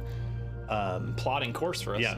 And as he's kind of watching these stars, you know, every morning he'll just kind of get up and kind of confirm with Ophelia and be like, based on what I saw from last night, it looks like we're moving in this direction. Just to kind of add it to her guidance to get us to where we need to go. I love that. So you're expanding your star map as you go? Yeah, so it's not necessarily, I'm not like expand, because I don't have enough space, right? Yeah. So I have a slice of the sky. Right. And so it allows me to, it's used as navigation, so I can reference that point in the sky and then see where it moves. And then it gives me my point of reference. So as we're traveling, it should be predictable. Right. And so if we start Yeah. veering off course, then it's not going to be predictable, and then we need to correct to come back. Yeah. And so he's kind of just using that in the morning. He's kind of like holding it up, and he lines it up with one of those couple of the stars. You see him kind of turning it, and then he's like, he kind of just gives a rough kind of like, we're still going this way. Yeah, it's one of those Or things- like, hey, we need to kind of come Right. back more this way. Yeah, I'm sure there's some semblance of a path, but Yeah. I mean, anybody that's ever gone hiking would absolutely go, you know, you're walking down this path, you're like, I know this is the trail. And then you see this like unmarked game trail going off this way, and you're like, is that the trail? And like, you know, me, Right. the type of person I am, I'm like pulling out my phone, like, oh, okay, I'm good. I'm going to keep going this way. Right. Do we need But to same take for a us. I'm slight sure there will left? be forks that will go, shoot. But it's also in the desert. Yeah. So a lot of that stuff could be sand blown. Yeah, if it's and trackless, covered over. if it's trackless, it's going to be a rough go. Yeah. And like you said, we're going to have to rely on the stars and just go straight south until we find, you know, A reference point. yeah, or just a change in like the biome that we're in to be like, okay, Yeah. we're starting to get back up into, you know, kind of that more temperate zone where the Axon Woods is, and Yeah. then we can, you know, kind of course correct and get ourselves to greater. For sure. That's awesome. And we're doing a lot of walking, like Yes, a lot of walking. A lot of So you'll be seeing me every morning. Maybe I wake up Oh, a little yeah. early and I like adjust my hips, and maybe I like need to pop my kneecap back in place, just and like I'll crunch my ankles to like get them back into place, and maybe I get in the medical pack and find like some great bandage or something to wrap up a toe that's falling off or something like that. I don't know. Just Yeah. stitch, like maybe there's some abrasion wearing, instead of like, imagine wearing a hole in your sock, but like it's in my Your heel. foot, yeah. Like wearing a hole in my heel. Yeah. Yuck. Maybe I like wrap that up with some great bandage or like something like that. Get a Yeah. palm leaf and make like a little sole. And Yeah, I would imagine there yeah. would be repair checks and medicine checks to keep you and Remy in some kind of a semblance to keep going. And I Yeah. mean, everybody. Yep. Because, yeah, 2 weeks of walking, I've never done anything like that in my life. And like I feel like I popping do that every day. popping hips back in, and Yeah. then, you know, carrying my gear. I'm gonna have to like pop my shoulders back in and just kind of keep my body in working condition. I will, so cool. at some point, I'll pull Frederick out as we're walking down the desert line. And I will, you guys can throw all your gear kind of up over Frederick. Sure. And we'll walk and let him kind of carry that load. Yeah, we can kind of stack it all in spacious pouches and Yep. rig it up to Frederick. That would Yep. definitely ease the walk, or ease the float, I guess, for you and I. Put Remy over the top. See, count So as- he still count as luggage. he still works. He still can walk. He's just way less animated, and he doesn't really respond to much, right? Yeah. I think mechanically, it's like you can control one at a time. Yep. It's not like they, Right. yeah. But flavor, yeah, definitely. I'm sure that he is not as attuned. And you've even described like that Life essence. moat of energy going into them and like breathing them. Yep. Yeah, that's so cool. Well, that's very gracious of you, Lysander. Thank you. And no worries. As I, you know, Everything serves its purpose in life and in death. Even a pile of horse bones, I I'll suppose. give Frederick a little pat. Unlike a horse, like he doesn't really respond to like the nurture of like what you would expect Yeah. a horse, right? He's There's no scritching his nose. Yeah, there's no, like, he doesn't chomp on the apple, and there's no, like, he has hair, but it's not, it's like fire, Yeah. right? And he's very just kind of mechanical. It's very just like, I have a purpose, and it's to pull this stuff or to get from point A to point B. So very unlike Remington, which Remy kind of has that a little bit of personality. He has a little bit of kind of, you know, you can kind of look at him and be like, can you kind of make your own decisions? Can you not, like, you know? Frederick feels very cold Interesting. and calculating. Interesting. It's like a purpose-built beast of burden. Yes. Which I So- think Lysander is certainly getting into learning how to build his own creations. Indeed. Oh, So Amon, would something like being able to like stitch yourself back together, like stitch flesh, be something that you would pick up to help maintain? Yeah, I have learned how to maintain my undead flesh, and that's come useful. It's become useful several times with me and Remington to help pull through. yeah, Ophelia. I think we have actually 3 healers that heal very differently. You know, we have Lysander with his crystal healing, which basically seems to like purge the. I mean, you can describe it, but it's like, you know, that stuff purges into the gems. Yeah, so he kind of pulls that crystal out as we're talking about it, and you see it's just a very black crystal. Yeah. It looks very unassuming. It doesn't, you know, it's not anything special. That was the obsidian crystal yep. that you wanted, right? Yep. And he, you know, yeah, if I just take this and I place it on Amon, anywhere on him, it'll allow me to channel kind of the occult energy that is in his body and in my body. And through that, the ebbs and flows of that energy, I can repair his body. And it kind of functions a little differently depending on who is the recipient. But most of the time, it's, you know, a servant of Orgothoa that stitches you up. Yeah. And, you know, you've seen me patch me and Alara up, but I haven't the faintest. You know how I can interact with my hands Yep. and my body and my weapons, but I haven't figured out how to intricately use, you know, healing tools on physical bodies, because they're not physical, right? I can't keep the bandage that I wrap around you physical. It's going to be ethereal, Right. or incorporeal, and it's not going to work. So I don't know how to do that just for me and Alara. Well, it's I interesting. mean, since you're able to touch things more, maybe it would work. Maybe someday I will gain the power over the healing that I can deal out, perhaps, but it's not something I have any idea how to do yet to to permanently turn something like that, you know, corporeal. I don't know how to do that. Without spending the 10 minutes to like uninvest in it, right? And Yeah. then it would just become a basic medical kit. I don't know if I can and do then that. you wouldn't be able to interact. Yeah, with because it if at I that point. uninvest, then I can't Right. manipulate it. Yeah, I don't know how that all would work. So That'd I don't be think interesting, I can do it. yeah. But that's why we have these different specialties Yeah. that can kind of do that. And I think it's very interesting. Like, you know, you touched on that. There's very, you know, I've seen Amon heal himself and pull himself back together with a very different energy. Literally. Yeah. You know, a very different energy than I have. And, Yeah.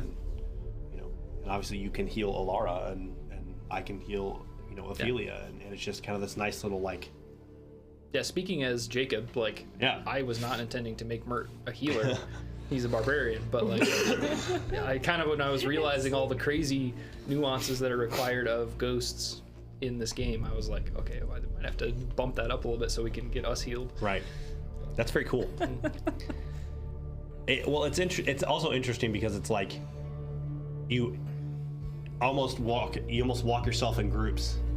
Like, you know, it's like, okay, I know that you two can heal each other. I can heal everybody. Yep.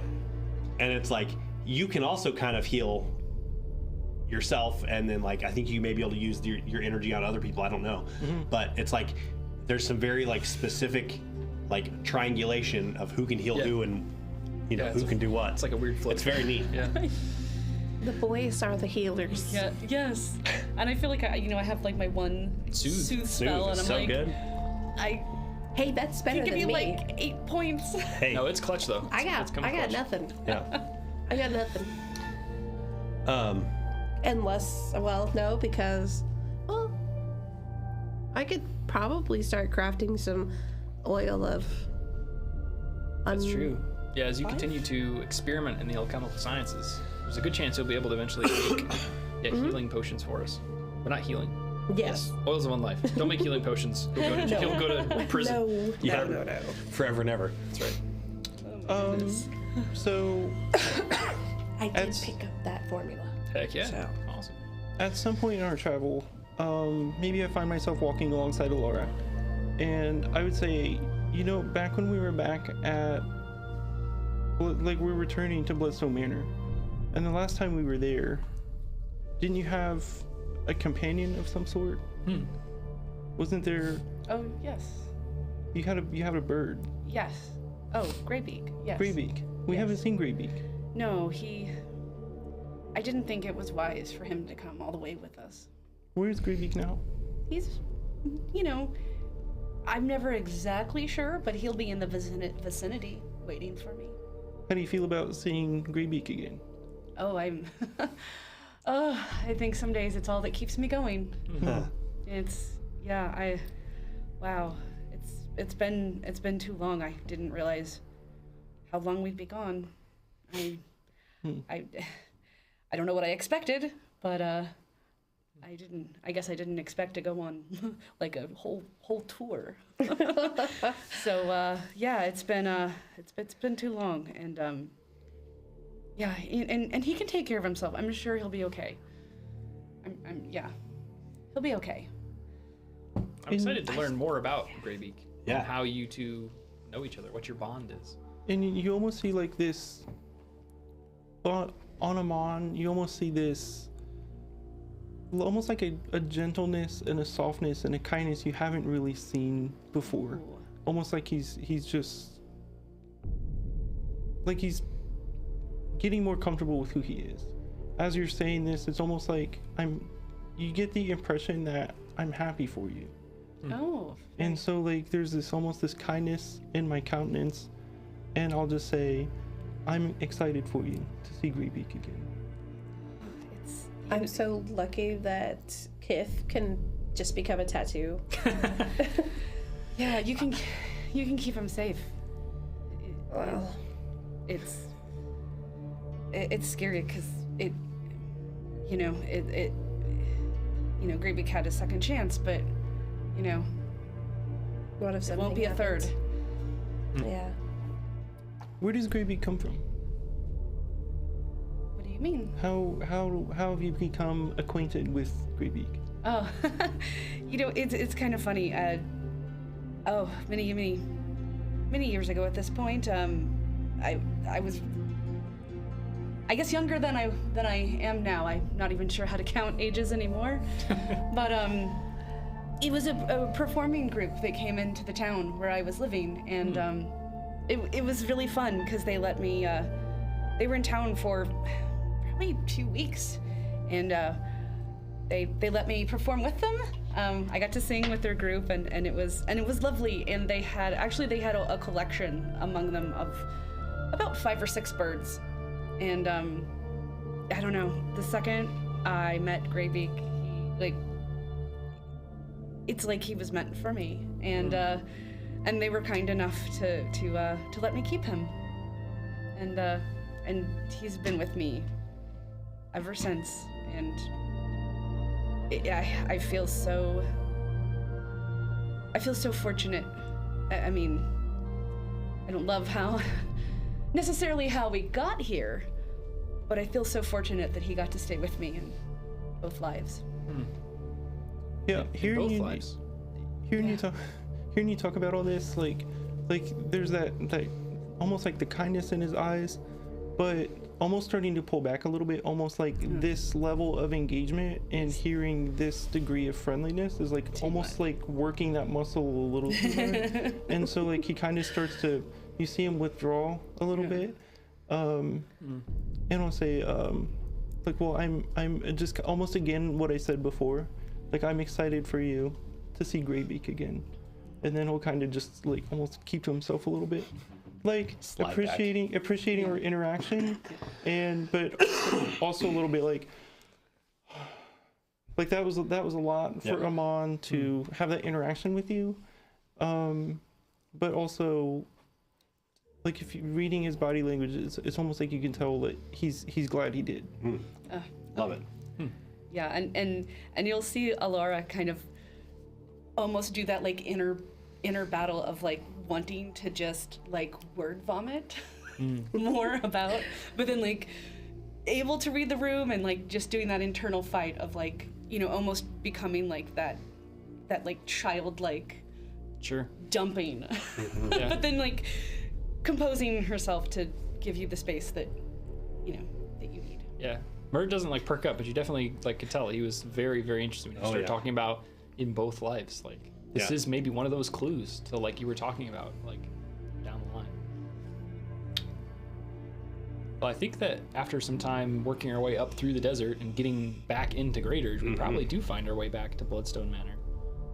Like Joseph is dying to know more, but Right. Amon is tapped out emotionally. Right. I love that. I relate to Amon on a lot of levels. Yeah. It's social battery. Your When social the- battery is on the E. When the social battery starts to get to E, I'll pull out this new thing that I just bought and Illet. Hey guys, look at this. It's a big hollow tube. What? Hollow tube. Yeah, it's What a is this? It's a social battery It's a- recharger? yes, it's a bomb launcher. Bomb What? launcher? Like a potato can? So it's like a crossbow situation, but for bombs. Yeah, you just drop the bomb in here, and then I gotta hold it like on my shoulder and with two hands. What? Like a bazooka? Kind of. Wow, But you for are tired of alchemical going down. bombs. I'm just saying. That's not surprising that you might be able to find something like that. From downtown. Dang. Yeah, that's awesome. It's definitely purpose built for you. You Yeah, did spend quite a long time looking through the markets. So I that's pretty did. So I just pull this trigger, and this little basket in the inside just flings the awesome.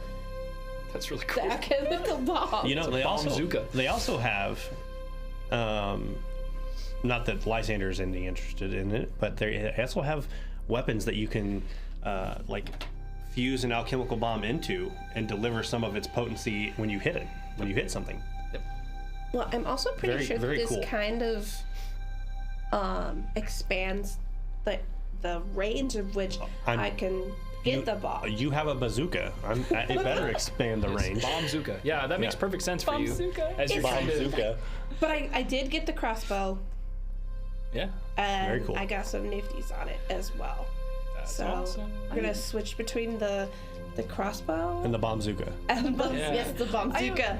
And you don't really need to enhance like the striking runes on a bomb launcher because the damage is coming from the bomb. Maybe Correct. just the plus to hit, maybe. Smart. Yeah, just the +1. Yeah. Good. I am. pretty sick. Yeah. Yeah, and I'm just. And I'm just imagining Laura just kind of like staring at the comicness. Oh, of yeah. You pulling like just Yes. all of a sudden producing like this massive thing. Ophelia's dainty frame with You're like, just like, boom, like because that just has to look ridiculous. I love it. And it's got to be flavored for a witch, right? So it's got to be like wicked as shit looking Yeah. and made of like twigs and Yeah, this like dark wood. oh yeah, so awesome. If I lean more to the shadow, it's probably like black, like Yeah, well, with some etchings and whatnot. I love that. Yeah, I'm sure you have time along this journey to kind of make it your own.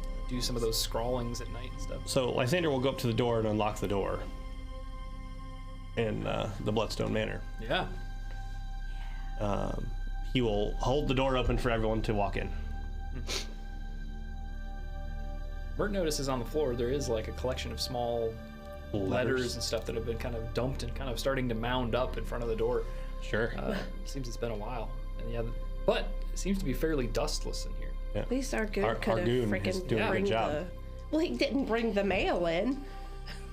I mean, He's been keeping the place. yeah, Yeah, maybe it's not on the floor. Maybe it's up on the little, ledge. the table. Yeah, couch table. No. Yeah, the buffet table in the front hall.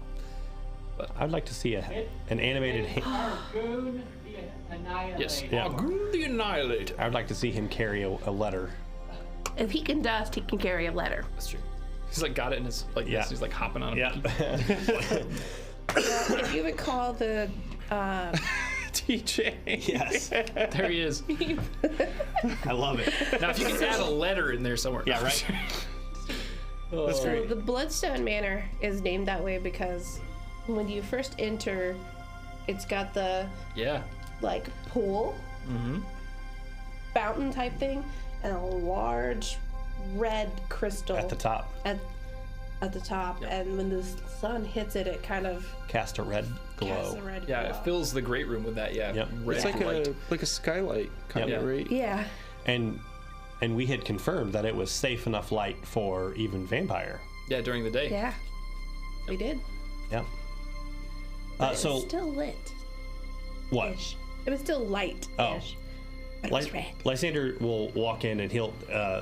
I don't know if anyone else remembers, but right inside the door was that big mirror that was cracked.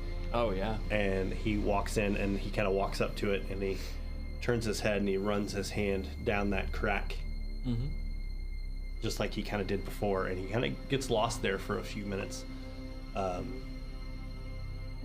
And you just kind of hear his breathing kind of slow, and then finally he just and then lets out a very loud kind of sigh and then moves himself on into the room. Well, it's not dusty. No, We it's have definitely not dusty. a bunch of letters to go through. For sure. Yep. So like I'll enter and I'll see like there's a pile of letters and maybe some small packages. And I'll kind of like sift through those, and maybe we can talk about what those are after the break. Yeah, that sounds great. I think that's perfect timing. Yep. I would say like the GM could go first, and then we'll shuffle in back later. But I think we'll just go as we need to. Right. I can hang out at first if anybody else wants to go. But Yeah, I can run real quick and I'll be right back. sweet. Yeah. Yeah. So I'm for those good. watching, don't go away. We're just going to take a quick little moment for little breaks. We'll talk a little bit about some kind of outside of the game stuff. This is a moment where usually we get caught up a little bit in the Twitch chat, see what's been going on in there, and respond to questions as they popped up. We like to get back to you because we don't really respond live since we're kind of in the moment trying to roleplay these characters. But we definitely want to try to get caught up and get some questions answered and kind of respond back to what you guys are saying. Also, if we don't get back to something that you see on the chat, put that question or that comment or feedback into the Discord channel, and we would love to get a hold of you guys on there and check it out from there. That's something else from it was really interesting. I missed playing last week, but it was really fun just being a spectator and getting to participate as a viewer. And I was pretty busy that night, but I did get some opportunities to just hang out in the chat and engage. And I think that we've had a really fun interactive chat. And it's just a fun place to hang out, and then seeing new people come to the channel and interact in the chat, and then join the Discord and hang out with us there. It's been really fun engaging with the elite and interacting with their community. It's been really fun. It's fun at the table, connecting with you guys, playing a game I enjoy, and then also interacting with the elite. Yeah, no, definitely. I'm checking out here YouTube too. I want to make sure I don't miss anybody in there because we love seeing the people over there. Oh, I think wow. we're getting, we got 5 watching right now, so that's awesome. There's someone saying hello from France. Hello. What? In the YouTube or That's in the awesome. Twitch? And Twitch. Twitch. Oh, amazing. Well, welcome. Thanks for watching. Thanks for Hello being here. from Indiana Especially in the United States. Oof, yeah, especially the time difference. It's like 5-6 hours later there, right? Yeah. Man. El Sultano. Well- What time is it there right now? Is this like It's got to be like 2 in the morning, right? 2 in the morning, right? It's 8 o'clock. I think it. Yeah, because I think it's 2 a.m. So Wow. Well, yeah, thanks for yeah. staying up and hanging out. Yeah, with us extra at 2 in brownie the points for morning. hanging out with us because that's awesome. We love to have you here. Glad you're enjoying a little bit of your holiday break with us. That's huge. Thank you for being here. Thanks for hanging out. Hope you continue to do so. Feel free to like, subscribe, all of our stuff. That would super help us out. And we're glad you're here. We're glad you're a part of the community. We want you to be here. Like I said, jump into that Discord server. Check out, the Twitch has links, but also elite-encounters.com will also get you to our webpage. It's kind of the launch page for all of our different socials and stuff like that. Chevy's hanging out, our local craftsman. Love to see him. Love to see him. Made Yeah. these little personalized phone stands. And this Yes. massive table we're playing at. I mean, True. Very it's kind. Very true. pretty awesome. Very kind of him. Chevy's our carpenter. He of is. Yeah. sorts. So I heard we had someone from France. Yeah. nice, What's awesome. up with that? That's I awesome. know. It's good to see us hitting other time zones. That's huge. Yeah, that's super cool. Well, welcome in. I hope you're having just a good time. today? Okay. Yeah, very They just cool. discovered us today. Very awesome. Well, we have a lot of stuff on YouTube. This is a little different from our normal Kind of format. Yep. format because we are currently DMless because The holidays, right? the holidays. Yep, getting some time with all the kiddos in town, so I'm glad he's taking that time away. For sure. But yeah, stick around. Definitely come back next week when we got kind of a more traditional gameplay going on where we're rolling dice and we're playing in the Pathfinder 2e system. Yep. This is Bloodlords, which is a basically a published adventure path by Paizo that we're following along, and we've definitely made it our own with all these super crazy characters, these really awesome personal development moments, which you're really getting to see live today. And I'm glad we're getting to I'm honestly glad we've got this kind of breather to like get out some of this stuff, because I've been playing Mert a long time and I've been going, oh, I really want to show this, or like this part of his backstory is like, oh, Yeah, but man, where do we put it in? And sometimes it's very difficult to be artfully mindful of where to put that stuff in and not be like, oh, I know you're trying to tell a story and we got to get through these plot points, but I want to have a cool But I RP wanna moment here. explore this. Yeah, right if we're playing a home game, like, usually I'm fine with, players just like, yeah, we'll take a 20-minute sidebar for you to explain this part of your character, because that's cool. But like TV, when you're running a show, like we want to get to this cool cliffhanger by the end of the episode, so we're kind of trying to get Pacing. through it. So it's so cool to just take a deep breath and get to do a little exposition. Speaking of home games, tomorrow Oh boy. we will be doing our Soul Severed campaign In Canadi's Day. in Canadi's Day. You guys doing Bard Vision? Is that a Yes. thing? Oh, Lord. Yeah, Getting definitely there. watch that craziness, because it's going to be something totally out of pocket. Bard Vision and Incanati's Day combined is going to be So, Over the top. something. so this is a homebrew world. Do some We drinking start with it. at 6. We start at 6 p.m. Eastern Standard Time. Eastern Daylight Time. If you do daylight savings, it'd be Eastern Daylight Time. Eastern- EDT would be what Whatever we the are. crap you want to point. call it. I don't know what all those Indiana time. acronyms mean. When I just Indiana time. But So you can't say Indiana time because Indiana has its own time. Oh, it has two, You yeah. have Central and You have to Eastern. be. We are EDT for Oh, Eastern man. Daylight Time. all right. Actually next week. That's is right. Time Yeah. zones. Anyway, but we got 7 tier 3 subs. we sure did. Before our deadline, which was last Tuesday. Yep. So we will be doing Bard Vision Jenny, tomorrow. what's Bard Vision? We're gonna randomly break out into song. So, tomorrow, the Soul Severed campaign is our homebrew world that is run by Danielle, who's our seer, who tells the story of 6 intrepid adventurers, 5 intrepid adventurers, depending how many we have at the table, that are kind of living through their memories of becoming heroes. And in Canadi's Day lines up with New Year's Eve every year, and Incanati is the god of time and chaos and insanity and that kind of stuff. So he is the god that likes to play tricks on people and that kind of stuff, right? So every year we have a good time. Last year we did a really cool Incanati's Day episode, and we did a drinking game along with it, and we're going to do the same thing this year. It'll be a drinking game, so grab your favorite beverage. It doesn't have to be alcoholic if you don't want it to be. But if really hydrated. But if you do, so the way it'll kind of work is we'll have a spinner on the like those Oh yeah. spinners, and we have some sayings that we say quite a bit, as a group, and we will not know what has been spun, but the chat will. Oh, I see. And as we're playing, if we say any of those things, bam, we get the bah, bah, bah, bah, and then everyone's got a drink, and then boy. we go on about our business. Will you make it home? That's the question. Now, Yes, You'll be Ubering or staying the night. that's probably. right. if you are drinking with us, please Be responsible. be Yes. responsible, stay home. That's right. And please be of age. That's right. All So- true. I heard we wanted to show off our cool table. Yeah, cool table. Yeah, hit that. Yeah. So yeah. this is like usually the cockpit cam to kind of see what the GM's got going on, and the GM's not there, so you get to kind of see our view Without of the the table. mess. Yeah, so this big old table where the GM would be sitting kind of, at the bottom of the screen, and then us facing. So we all get to actually face each other. All the cameras and wires and microphones are kind of out of the way. Yeah. And that just really helps us amplify this awesome in-depth role play that we sure. get to have. So big shout out And to we're everybody that closer. supported building this and we are all the closer. man hours Yeah. into it. I think too, going back to, I know I keep talking about watching last week. I think that it really elevates the viewer experience, like as a spectator. I believe like, it. The interaction between players, like it just feels so natural. Yep. Like it was such a cool experience to just watch the show last week. Like I don't know.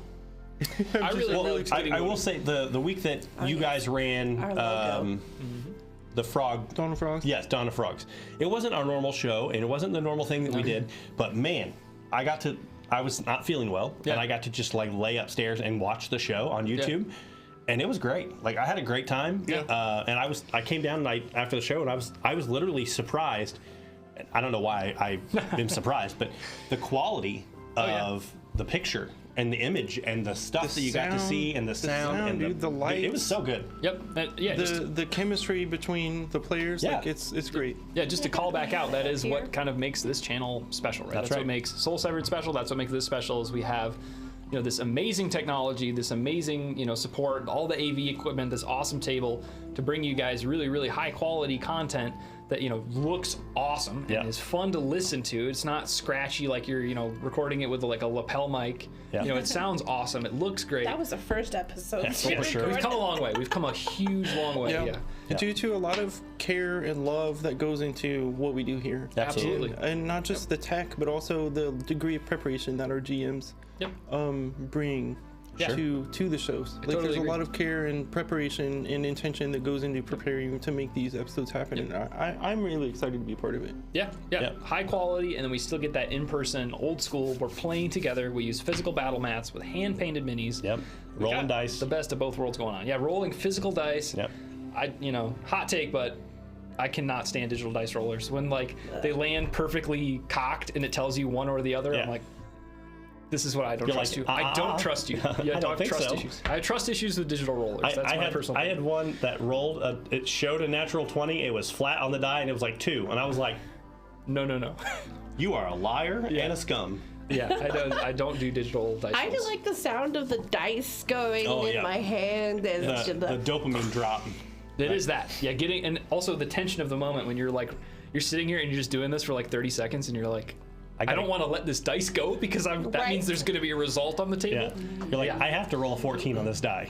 Yeah. or else. Yeah. Oh, and the damage dice. Oh. Though, Yep. Soul Severed, I dish out a lot more damage Sure. dice and healing dice Yeah. than I do here. Sure. So It's higher fun. level. That's why. Yeah. Yeah. Yeah. That's So- so great. So we're back in Bloodstone Manor. Bloodstone Yeah. Manor. I'm Let's trying to again. I'm sorting through these letters, and I open some up, and it's just someone from Packhead, thanking us for our service. There's someone from Salo Shore, and they're talking about this great speech that you did in front of the people, and it really touched me. And then I read that, and I think this one's for you, Lysander. And Thank you. then just keep thumbing through, and it's just thank yous and letters of, like in Packhead, the way that we turn that town around. In Salo Shore, the way we turn that town around. Yeah, I think I'd be particularly looking for any kind of report or missive from the Shroud to hear how things are going. Yeah. Like, is he turning this thing around?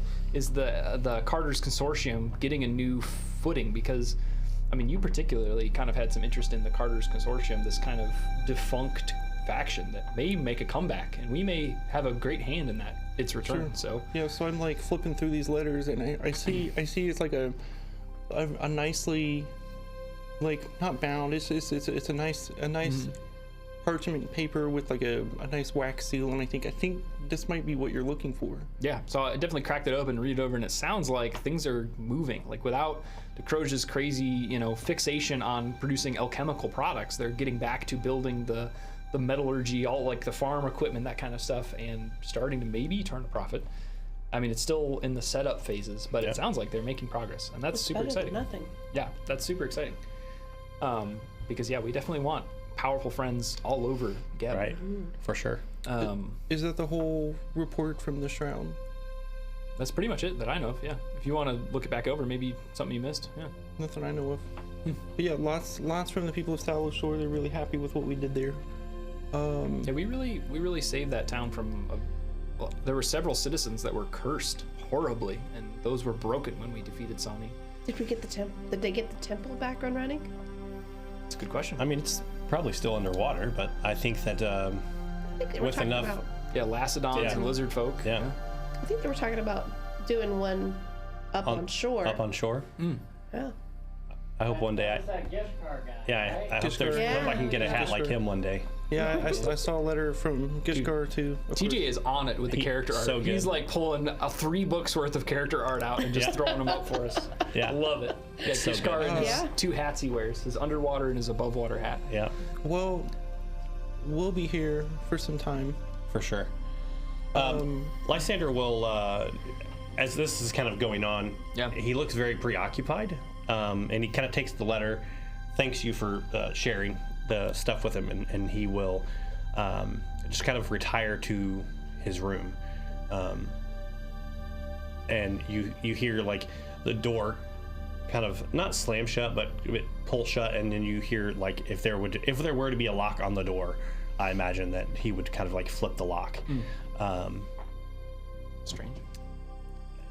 And he just kind of stays there for the evening. Like he just needs some kind of like Alone time. alone time. Yeah. I would go about kind of reacquainting myself with Argoon and hearing how things have been going here in our absence, if there's had been any issues. And then, yeah, starting to work on, looking at my little bedroom Yeah. that I've, chosen, and, starting, maybe think about some improvements to clean it up a bit, maybe add some things that are, better than like a servant's quarters that they used to be, maybe start investing in tidying up a bit if we're going to be here for a while. I'm gonna go to town. Hey. I think that with through my travels with the Carter's Consortium, but most importantly, when we were in Pagked, observing the machinery there, and then when we were in Uled, with that being a university town, I saw some newer technologies I haven't seen before. I think if I could go to the blacksmith here and help build a auto hammer for their forge. So I'm going to go to the blacksmith and work for them and see if I can Build them an auto hammer. get some payment for that. That's cool. That's awesome. And so that's, just out of character mechanically, that's a thing that I'm going to be doing during our 4 weeks here. 4 weeks I'm of gonna be, downtime. Yeah, I'm going to basically. be working at the blacksmith and then maybe pick up some hobbies when I'm not there. It's awesome.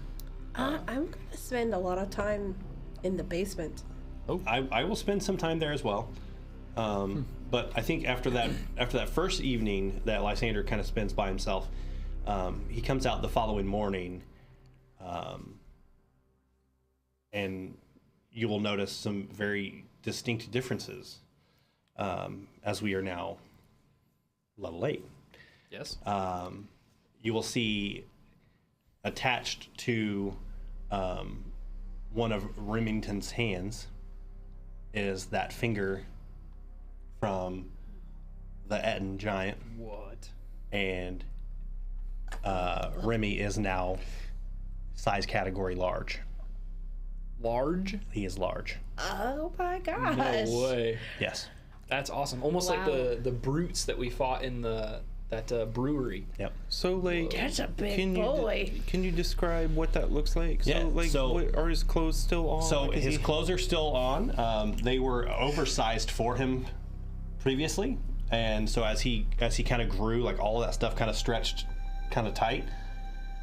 So his yellow little leisure suit now fits like perfect, and his ripped jeans and things like that. But he is a large creature, and you see where his left index finger has been removed, and that Etten giant finger has been kind of grafted in its place. Which and now looks like a normal size finger. Looks for him. like a normal size Wow, finger for that's him. cool. And Lysander looks very proud, if you could imagine that he looks proud because he has a mask on, but he kind of carries himself like he's proud. His shoulders are straight. His head's up. Yes, of the work he's done. And you know, when Remy comes out the door, he kind of like ducks and comes out the door, and his footfalls are heavy.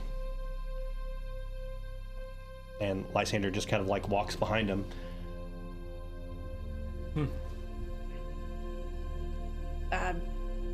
I guess my first reaction would be, damn. He got big. What rituals did you have to perform to convert him into this? I'm excited to fight beside Remy in this form, but it's quite the change. Well, you see, Remy has always been an untapped, like, mote of clay. And as I continue to grow and learn about who I am and what I can become and the purpose that I have, Remy too discovers who he is and what his purpose is as well. I suppose there's more than meets the eye behind Remy. May have undersold him. And you will see that he independent isn't the right word, but it's a lot less go over there and stand, go over here and stand, go do that. And it's a lot more of a kind of instinctual movement between Remy and Lysander. Lots of just exchanging glances and understanding. Wow. And Remy kind of just does all the things that he normally would do with probably about 70% less communication and pointing and gesturing and physical communication to him and telling him what he needs to do. Interesting.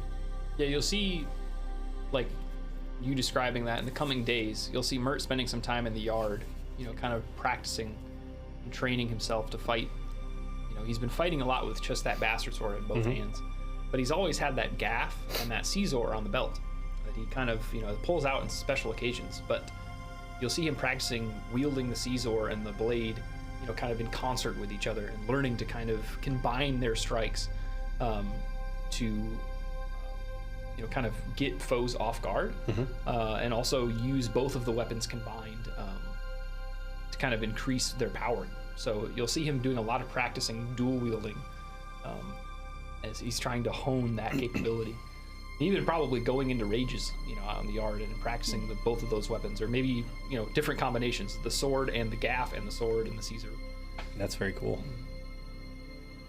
You don't really notice much different about Amon. Like, after I'm, like, I'll spend my days at the blacksmith. I'll come home, you know.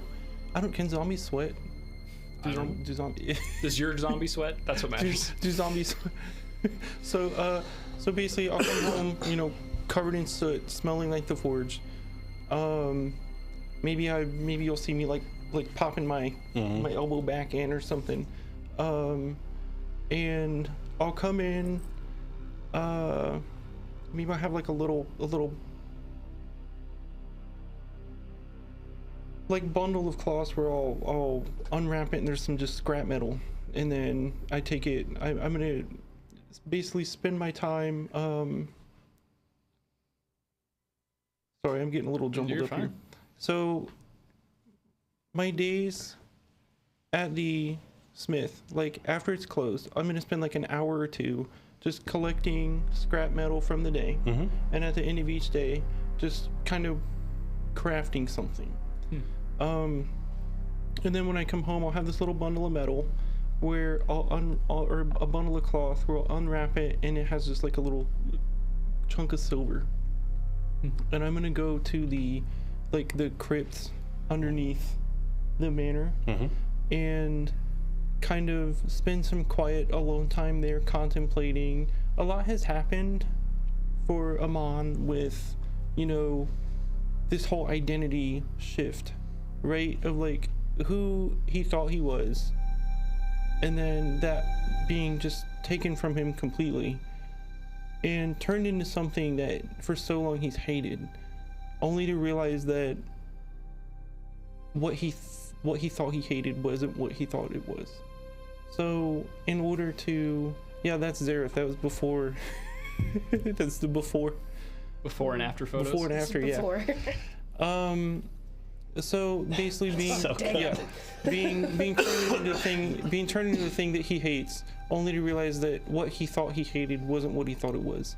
So basically taking time in the crypts because it feels appropriate, you know, like contemplating death, life, undeath,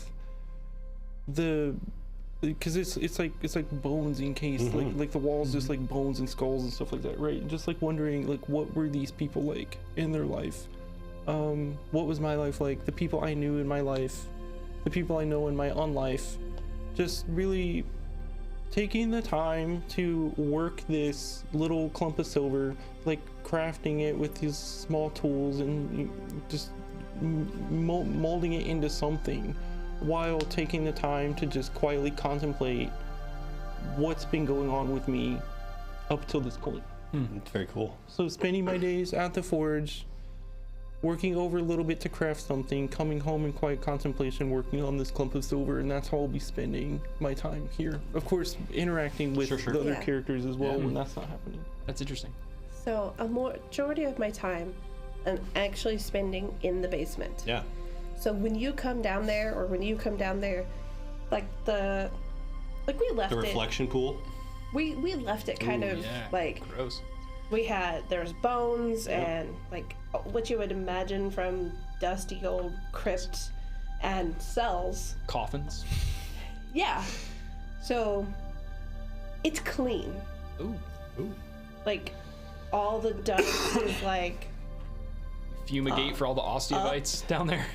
all the dust is up, all the like piles of grossness are up. Yeah, the And nests. gone, Yeah. except for there's the scrying pool. There might be a stool sitting next to the scrying pool. Right. All the lids of the coffins and stuff are righted. I probably asked Remy for help with that one. Sure. He just palms it now. But that's the only thing that you see changed down there, Interesting. except unless you look for Ophelia.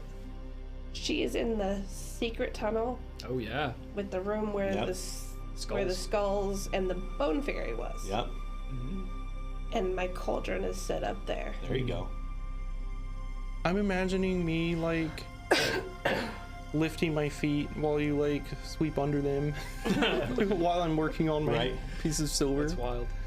But if you do go, it's the door's not locked. Yeah. We found the secret tunnel.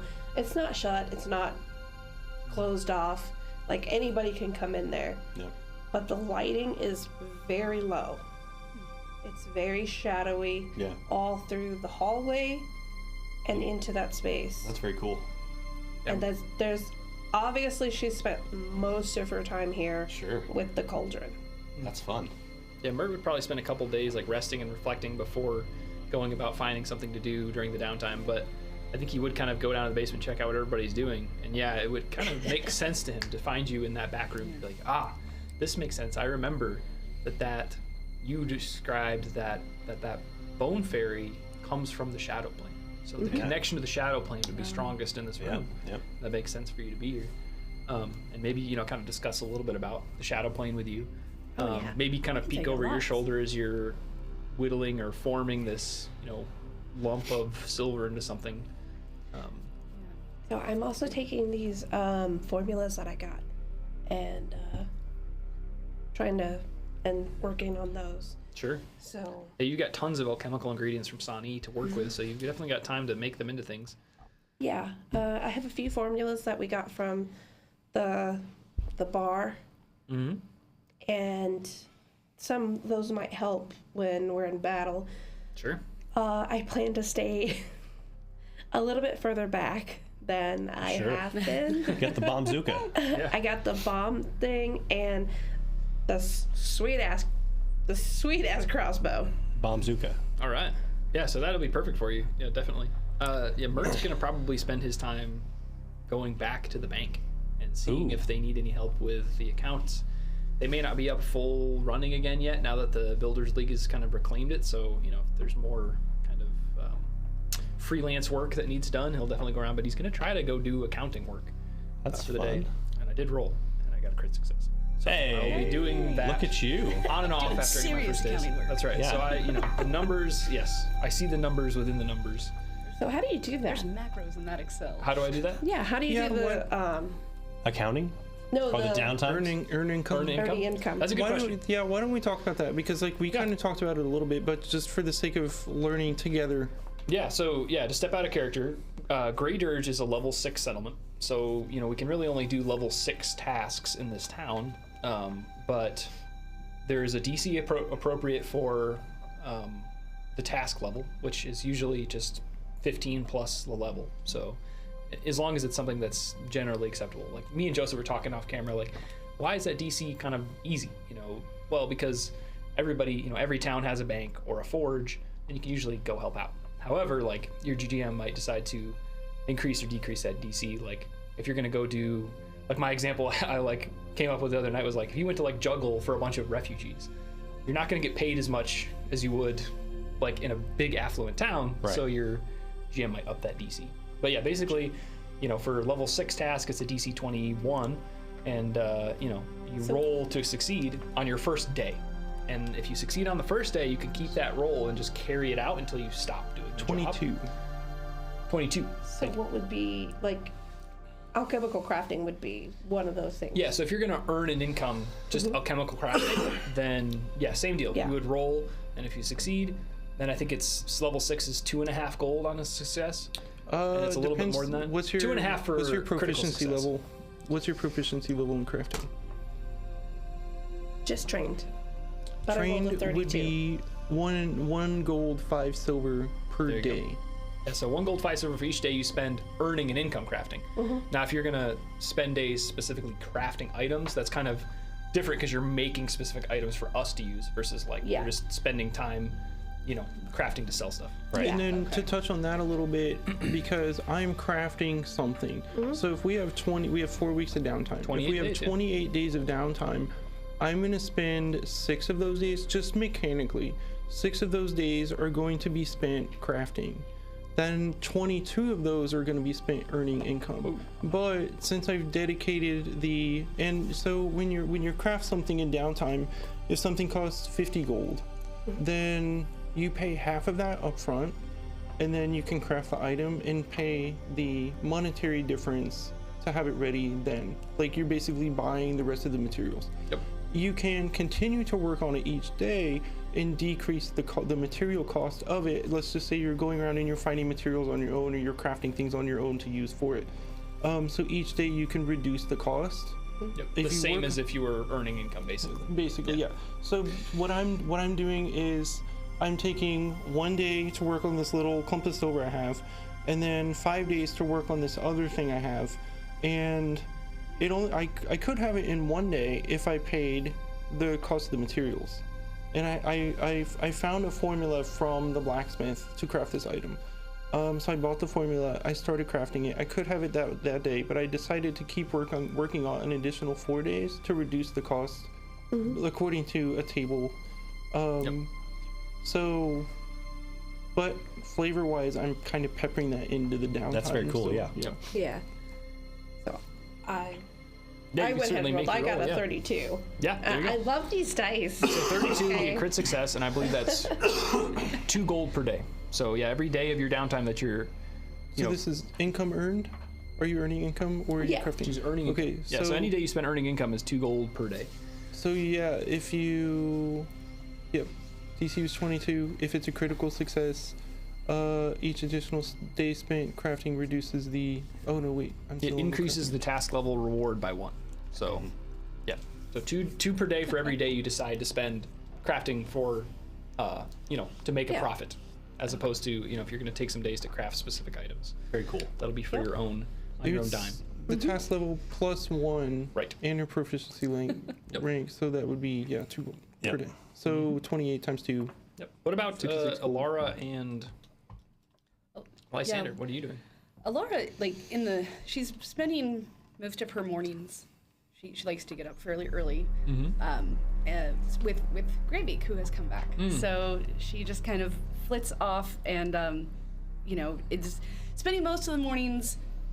You won't really see her much. I mean, sometimes she likes to. They like to be out in the big foyer area, like in the pool, because it's so echoey, and so sometimes when we're there, we're a little loud, But mornings with Greybeak, and then she likes to go out into the city by herself and is trying out kind of a mix of both, trying her hand at some new performances and of new styles of music, just kind of indulging in that community that is there, and from both the purpose of, I would say, occasionally earning some income, busking, but mostly just even building community and trying to get just kind of getting that ear on the ground, making those connections to try to get Like building rapport. yeah, wanting to like get information. There's no specific information she's looking for at this moment, but she's wanting to build those relationships so that when the The next web thing of communication is ready. so that she has people that she can go to. And if you walk by her room on occasion, you're going to notice that there's going to be some children's toys that show up on the floor. Yeah, I don't know how I feel about that. I don't think I'm going to say anything to her, but that really freaks me out. And that's what she's doing. So there's a morning, I think, that Lysander gets up and Alara is out in the common room with the red light, and you're kind of gesturing to Greybeak or whatever it is that you're doing in the morning, kind of getting yourself together. And I'm not sure that everyone has gotten up yet. Lysander wakes up pretty early when he's rested and at home. And there's a moment that Lysander is kind of watching Alara and Greybeak, and he notices that in Alara's rush in the morning to get ready, that the way she has braided her hair, she's missed a lock of her hair. Oh.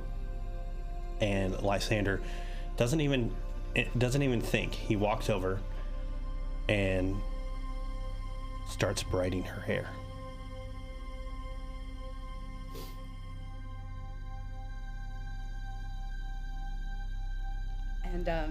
And you see Ooh. he's braiding her hair, and he kind of is like, he pauses for a minute and looks at his own hands, lets out a loud kind of sigh, and then just kind of, not hesitantly, but like he realizes what he's doing, and he kind of finishes up what he's doing kind of quickly. And as he finishes up, you kind of reach back and you feel it, and it's very practiced. Like, it's not like a chaos, knot that has been tied in your hair. It feels like someone who has done this many times before has braided your hair. Yeah, and as you come up, she's gonna initially kind of freeze because it's doesn't have a lot of interaction with anybody. But then she's gonna close her eyes and start humming, and it's a song like the song that you remember your mother singing when you were very, very young. And as she kind of hums it and lets it drift off, she's gonna grab her necklace, and she's gonna go through kind of her own little rhyme of A is for Aerith, B is for Bethany, C is for Kara, E is for Ethan, A is for Aerith, and she's just gonna start like going around every bead in her necklace and repeating the names. Whoa. You'll see Lysander's hands stop when he realizes kind of what he's doing, and his hands kind of fall back into that kind of rigid pose that you come accustomed to, kind of how Lysander is. And he doesn't say anything. He doesn't even touch you after braiding your hair. And he just kind of turns and walks away. Like, ooh, and Alara's going to just keep repeating the names, and it's going to start out very cheerful and happy, but it's going to start becoming almost obsessive. And she's alone at this point, and you can just see, if you could see her, you would see her kind of coming unglued, and she keeps repeating the names faster and faster and faster, and eventually she just decides to run to her room, or float quickly to her room, and goes in, and she sits on the floor, and she puts her head in her hands, and she's just kind of rocking back and forth, and she just keeps going, D, D, D, and the energy is going to build around her, and all of a sudden she's going to summon an Eidwan, and this will be in the shape of a young boy, and he's gonna look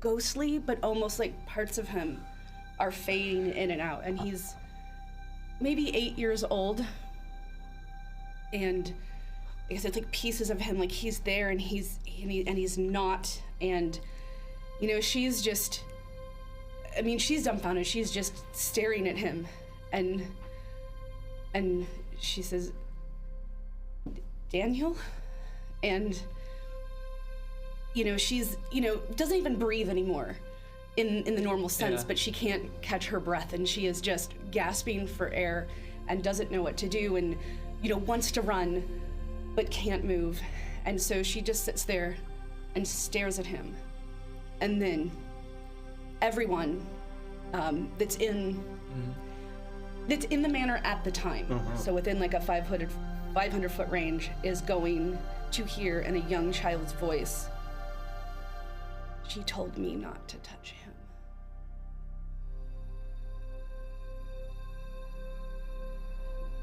And then she will just sit with that until it fades, and just sit on her floor for the rest of the day. Yeah, hearing that child's voice, I would probably come to investigate. Is Daniel still there? It depends on if you come looking for me. Okay. Because the voice will sound like it's right next to you, but you won't know where it came from. Bizarre. Yeah, I probably would be wandering around, if I was in the yard, wandering around aimlessly. yeah. You said this is early morning, right? Yeah. So I probably would have been doing my daily, maintaining my body.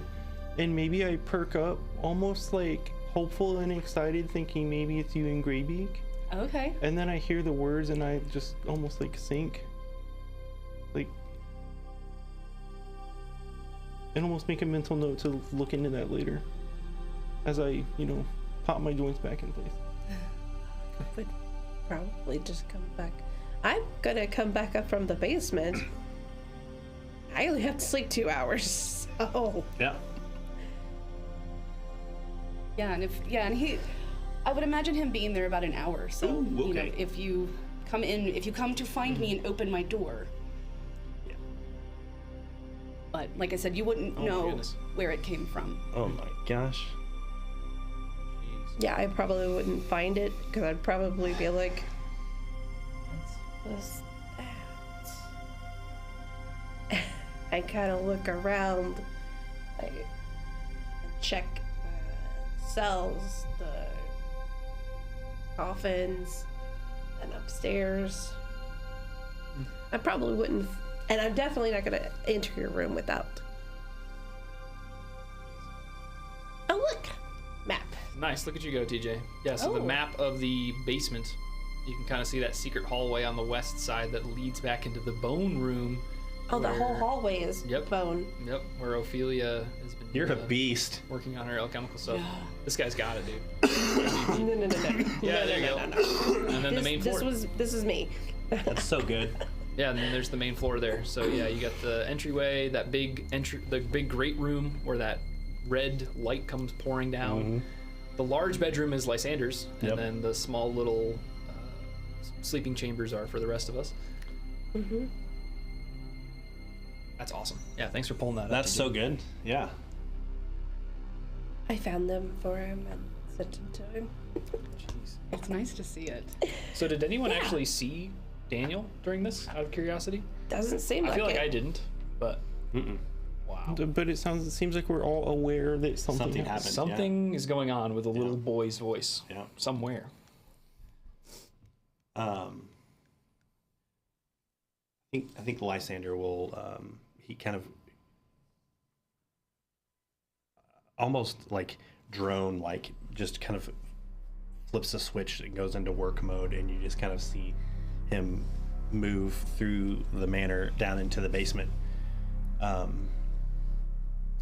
where he's kind of quarantined off one of these chambers that had the sarcophagus in it, or maybe that little L-shaped chamber there. Sure. The torture room? The torture room. And he has used summon undead in this room, and he is affectionately or unaffectionately working on a spell. And you hear him constantly he'll summon this undead creature in there, and you'll hear it kind of writhing around, and he'll stab it, and it'll start to wither away, and then he'll start to you'll this time it'll work, and you just hear like this the kind of residual magical energy kind of coming off Lysander, and there's this kind of this eerie green glow that comes out of the room, and he's taken one of the bones out of the pack of bones that he has, and he's kind of clutching it in his hand, kind of spinning it between his fingers, and over and over again, he's just summon this undead, kill it, cast this thing. For hours, trying to figure out how this magic works, and then he'll scribble stuff on the wall, and you'll see like, the red line.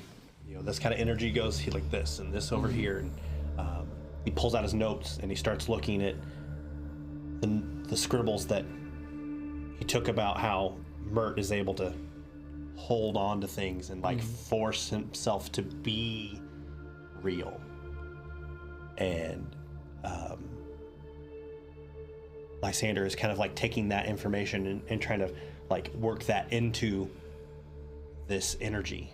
Like, I need this thing to sustain. I need this to be here. I need this thing to stop corroding. And he's got this undead on this table, and he's got this bone laying on its chest.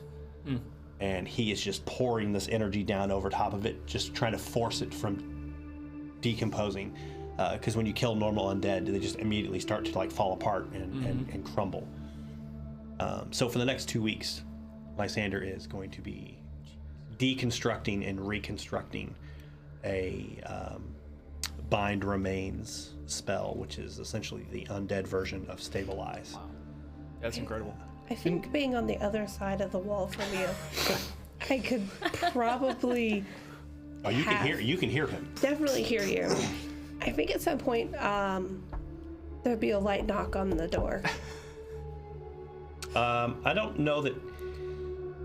Depending on what he's doing, I don't know that he answers. It would be like right after. It would probably be right after you of a failed attempt. Yeah, so he'll be frustrated and like slothing the bones off of the table of this undead, scraping the dust into a trash can, kind of gathering himself ready to start like forming another undead, summoning another undead, and he just kind of knocks. Here's the door. What? I have a thought. What is it? The oil of unlife. If you understood how it worked, maybe it could help tie in the stabilization, science, and magic. Ooh.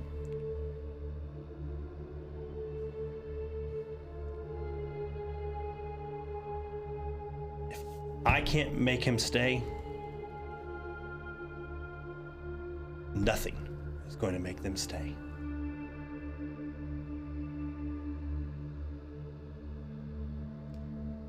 I'm just trying to add a little piece of the puzzle that maybe you could pull upon. Because if anybody can do it, I know you can. Well, But since there are magical and there are chemical, if there is a component in the alchemical that makes more sense with the magical, it might. he'll ask for a copy of your formula, And she's already got it. and he'll tack it up on the wall, and you'll Yep. see him go through all of the components and start looking, and he'll be like, this is just like a common weed, and this is a whatever, and he's just kind of going through everything. And so one by one he'll get a piece of whatever that component is and like crush it into his hand, and then tries to force this thing to I love it. And she'll also give you some vials Ooh. of Okay. it Okay. to help, like, I know you can do it. And if this help you in your goal, which I'm sure I'll benefit from, unfortunately. Well, I appreciate your contribution. And he, like, coldly but appreciative, like he's frustrated because he's been doing this for hours and it's not working, and he doesn't understand why it's not working. Like, the math should check out in his head. The board shows that this magic should work, and you will see, like, he'll look at you and he'll be like, you can either come in or you can leave. I'll be going back to my alchemical. And he shuts the door, and like the camera kind of pans back, and you see he draws a curtain over the door, and then a curtain over the second door, and he goes like this, and gold energy appears in his hand. And he's like, why can't I figure you out?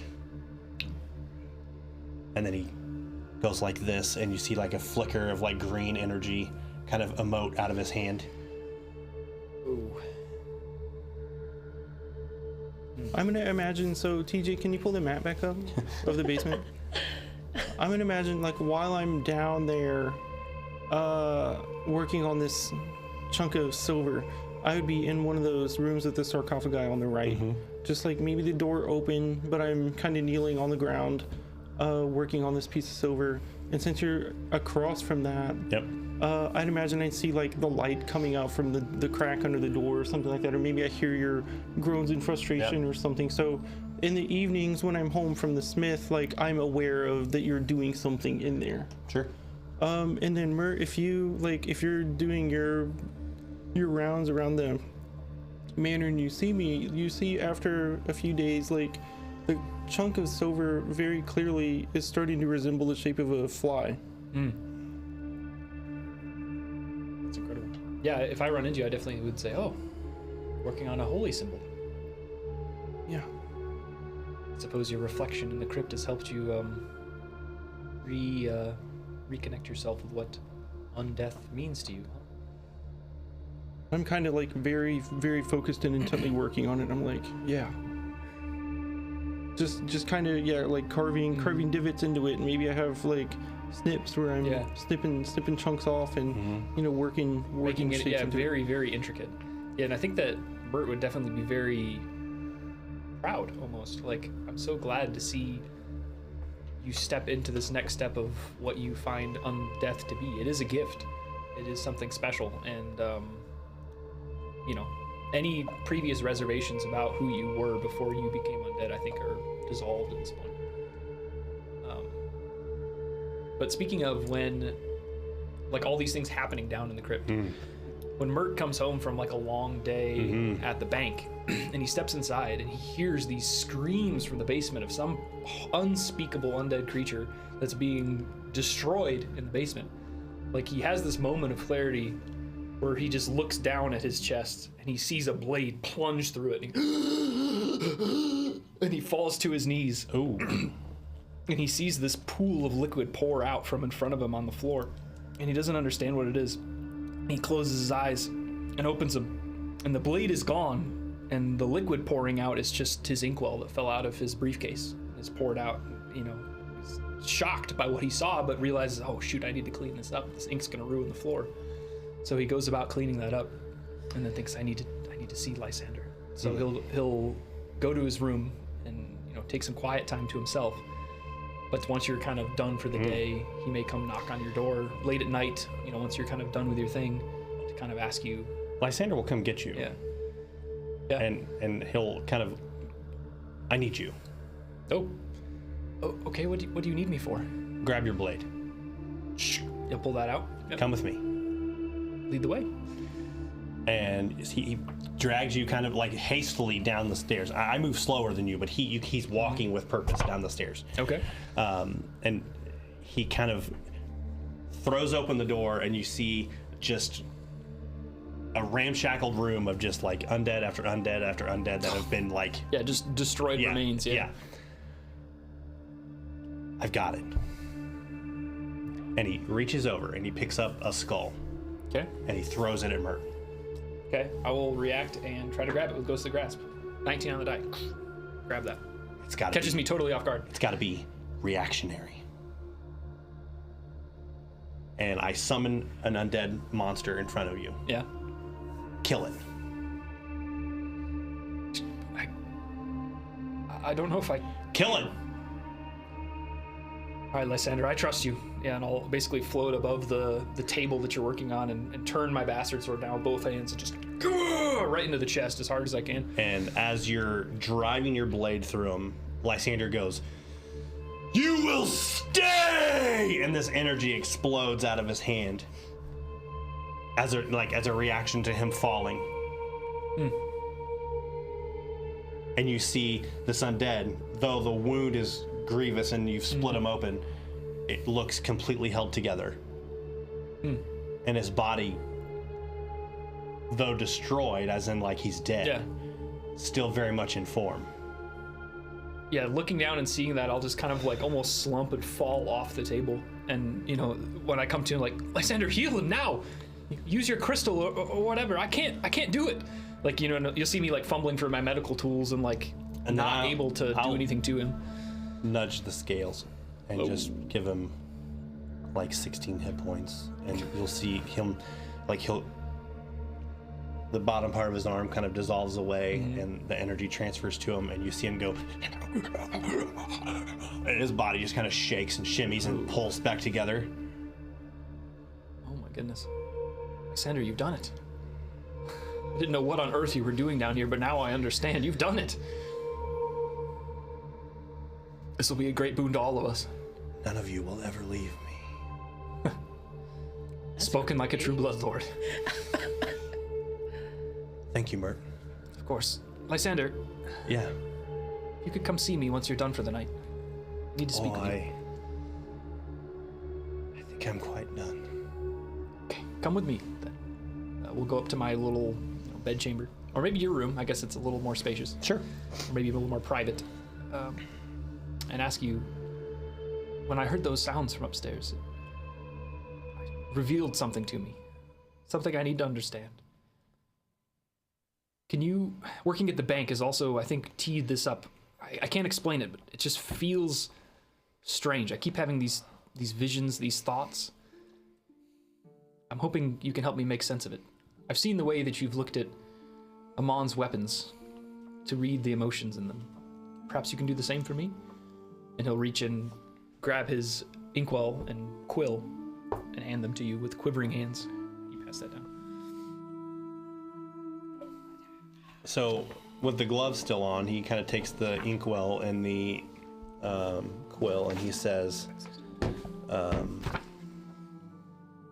Well, Mert, when I do this, I have to... When I do this, I have to focus on a specific emotion. Is there anything specific you would like me to look for? Yeah, without skipping a beat, he just calls out pain. Pain and loss. Okay.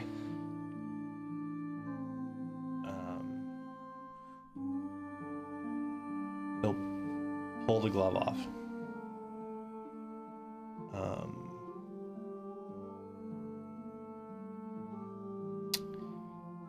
As you're like right there, right there, right? You see his hand, and he reaches out and he grabs this inkwell.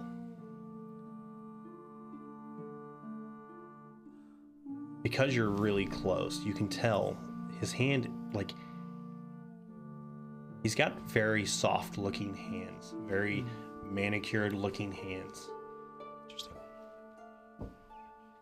And it's not like not like they haven't been before, but you're very close, and you can see he wears gloves all of the time, but he takes the time and cleans his hands, and his all of that stuff is very well maintained.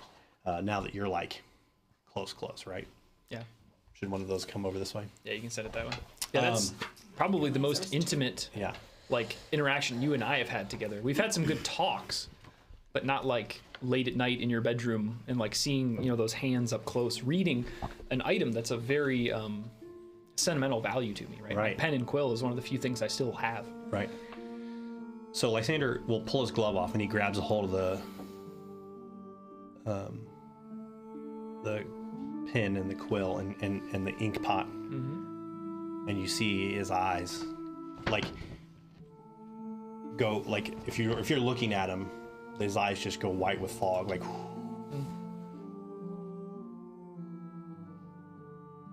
A simple desk, candlelight. Little Mert, tidy in a clerk's vest, is reviewing paperwork while a ragged, elderly, quick woman waits nervously before him. I have to close an account to withdraw the balance, and now you're telling me there's a fee? Well, the fee's more than half of what's in there. Sir, please, my granddaughter's got a fever again. The reanimators will be at my door by morning if she doesn't turn around. I just wanted to get one last decent meal for her before they... I understand, ma'am. I'm so sorry. One second. Okay, it seems that the fee has been covered. Here's your coin. Now you and that little one take care. Bless, the Red Queen blesses you, boy. At least someone cares about us. As Mert hastily resolves his filing, he jolts in fright as he notices Teligmet, the bank manager, staring knowingly from the side door. Teligmet's office. Mert is then led to an oppressive windowless room. It is dense with a scent of incense masking, what is that word? Bibliosma. Bibliosma. The smell of books. Okay. The tall, weary woman slams the door behind Mert. You think you're clever, Nellis? Clever clerks cause problems. I didn't mean to overstep with Miss Chenier. She's desperate. It was my own coin, miss, I swear. I would never... Desperate? Mert, you aren't paid to feel. You're paid to count. Mert's eyes shift over to Ligmat's desk and notice a stack of missives. Among them, the celebrant's insignia is stamped in red wax. What are you looking at? Mr. Nellis, should you continue to stick your hairy feet in doorways they don't belong to, you will soon find yourself unemployed. Your shift ends at sunrise, not a minute later. Now get out. You're not paid to scrutinize my workspace. Mert nods, but his eyes document wearily. Once his shift ends, he returns home and his aging parents with a meager supper and lies to them about having eaten earlier. Even charity has its cost. A few days later, Mert is alone after close. The bank is dim and empty. He is providing extra meticulous care to the forms of quick applicants as he ponders the meaning of Teligmat's unusual correspondence and nervousness. Suddenly, footsteps hastily approach. What? Why? Teligment stands over him as blood runs down the blades of a star knife she grips tightly. Her unusual poise gone. She is now panicked and furious. You should have left it alone, Nellis. You think anyone will believe you? A clerk? You think you can ruin all I've worked for? Please, I just wanted to help. Teligment rips the star knife from his back. Mert's vision goes dark. Some time passes, unmarked as Mert's ghost haunts the mass graves where he was uncaringly dumped in the meat market, unable to pass on. He is directionless. He is tormented by the spirits of countless quick, whose lives were also cut tragically short and discarded. What has happened to us? Why can I not leave? Was it something I've done? I just want to go home. If only I could remember the way.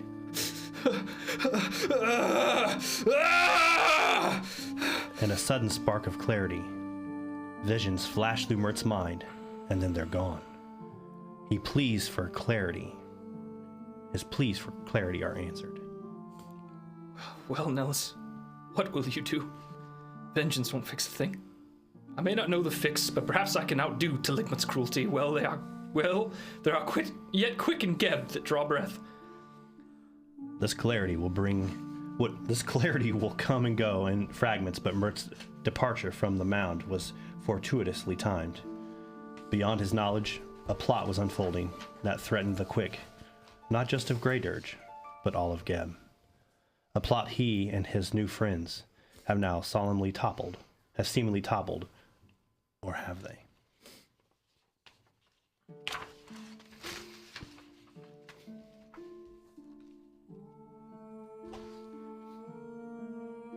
In Nathnelma's basement, the Etten morgue towers over Mert and his fallen companions, save for Alara, with whom his desperate eyes meet.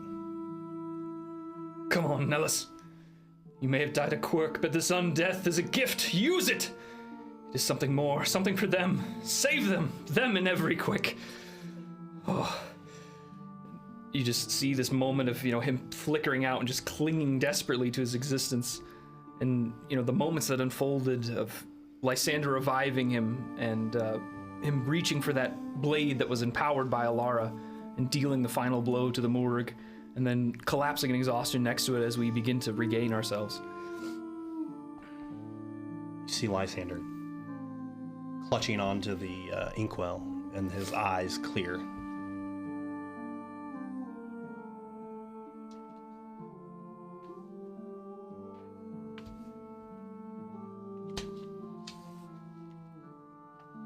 I'm proud of you, Mert. What all did you see?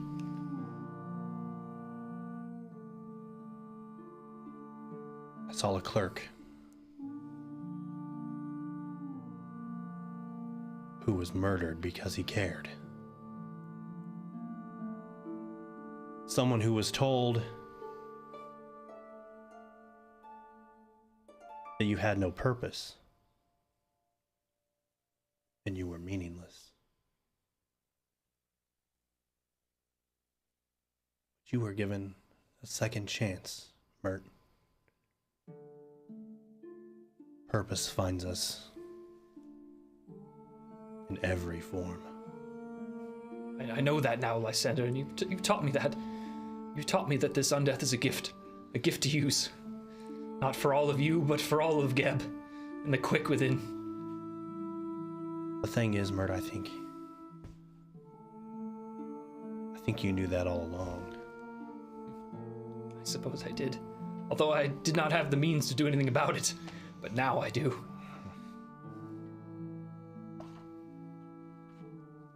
And he reaches the quill and pen out to Mert, and he pulls the glove back on. And you will see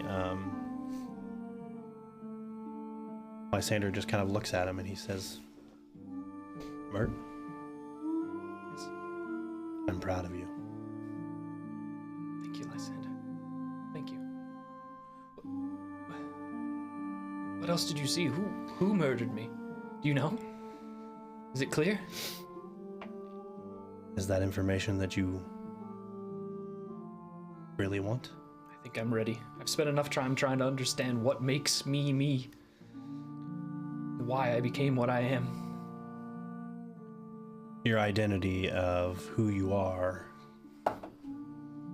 was at the hands that was given to you by the hands of someone who was trying to take away what you were, Merton. Sometimes,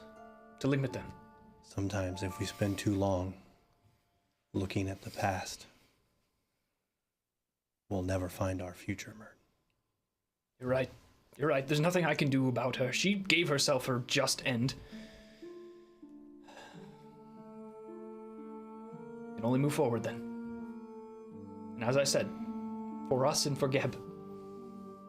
That's right. That is my business forward.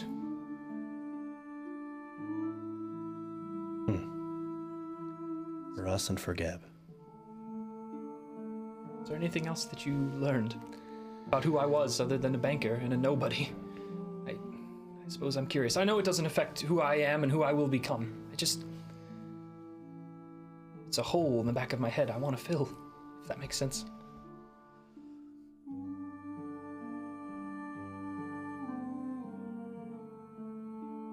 Do you think the hole in the back of Amon's head filled will do him any justice? Right. I can't have all the answers now, can I? I don't know that you can't have all the answers, Mert. Sometimes the answers give or do more damage than the question. You're right. You're right. Thank you, Lysander. I can tell you this. That Merton Ellis, and he kind of gestures at the quill and the pin, would never be a bloodlord. I have changed, haven't I? And I would say for sure that this Mert could very well be a bloodlord for us and for Geb. The same to you, Lysander Darkthorn. Yeah. Would be a force to be reckoned with, to be sure. The same to me. And I'll go back and return and actually get some sleep that I was unable to previously get. Yeah. That's very good.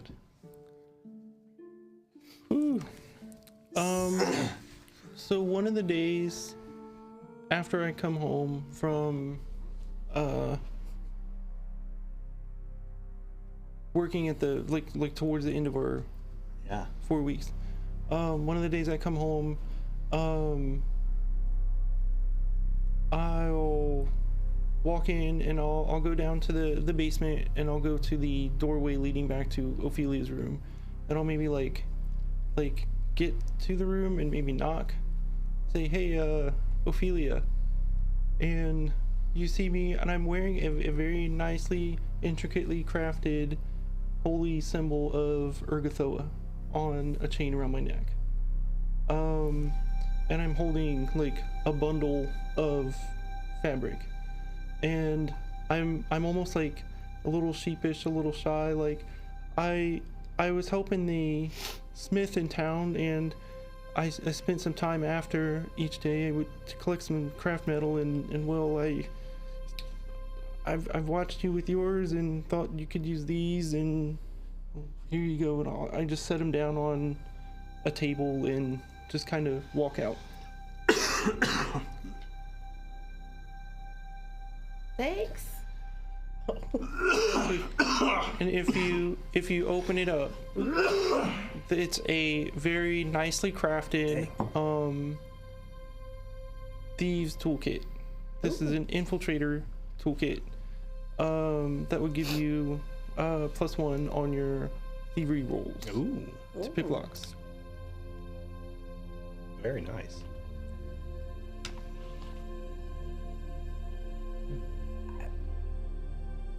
I'm already gone. Yeah. No, it's like it's one of those. I think as you're kind of examining those, I might step in and see, you checking it out, but also noticing the morning star hanging from the one side of your belt and a star knife hanging from the other. And I see that and I freeze and clutch my chest. I'll come to you kind of knowingly and say, that star knife you wield, if you ever draw the blood of an innocent quick with it, I will know. And then just walk off, just like totally out of context. Actually, since I got the crossbow, I was thinking maybe we could sell it. Rather see it destroyed, but yes. Oh, we can okay. We can do that. I'll compensate you for it, but I will destroy it. Okay. What a weird interaction, right? You're just like, toolkit, star knife. Huh. I don't actually want the star knife anymore. Yeah. It's a +1 returning, etc. But I just spent some money on this really neat crossbow. Yeah. That I can wield way better. And you haven't even had your coffee. You're Right. being accosted by these weirdos. Oh, I had my coffee hours ago. I sleep 2 hours. That's fair. I have cleaned. After I cleaned the basement, I worked on the top. You guys probably didn't even notice. Like, everything is, there's like no dust. Everything's like perfect. One, I have the prestidigitation spell. And I only need 2 hours of sleep. So the manor is probably like Looks great. spotless. Yeah. Just because I have nothing to do and I don't want to go outside. That's reasonable. The crystal is polished. Yes. One of the mornings, probably later on in the week, Lysander will get up in the morning, again, early morning, and I don't know if anyone else is up or moving about, but Remy follows him out of the room, ducks under the door. He walks straight over to Alara's door.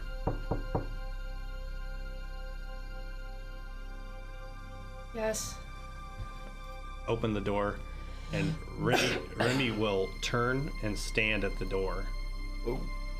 And I close the door. Like, he's outside the door. Okay. And I close the door. He doesn't say anything. And he just says, he just looks at you and he says, "Sit still, you have to let me try again." And he walks over and he tries to braid your hair. And his hands are fumbling and the knot is not right. And he's like pulling too tightly. And you see him like he splits the hair. He's like 1, 2, 3. And you can hear him getting agitated. And he says, "Why do you come when I don't want you?" And he drops your hair. And he picks it up. 1, 2, 3, and he starts trying to braid, and it is off. Like it's too tight, it's too loose. He drops hair. It's like it's not the same thing that happened. Yeah, and she is just, even just with the way that you came into the room, she's just kind of frozen again, but just kind of, as you're getting frustrated and you're like pulling hair and she's, at least aware enough that there is something going on that she is not privy to. So Alara will just kind of continue to just kind of sit and like try to hold still and let you work it out, at least for a little bit. Very cautiously guarded though to see if I need to run. Yeah, like the second or third time through where he's trying to braid it and it's not working. Yeah. You see him. He pulls both gloves off his hands and he throws them on the floor, and you feel his hands grab your hair.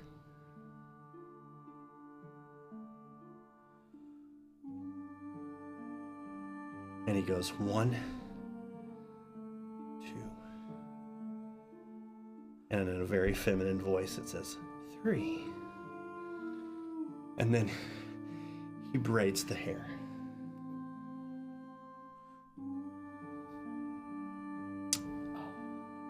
Yeah, she goes almost, she goes from frozen to just a dead stare. Just like you almost think you hear her humming, but it's so faint. You can't tell because she is in a different place at this point. And then he finishes with the brain.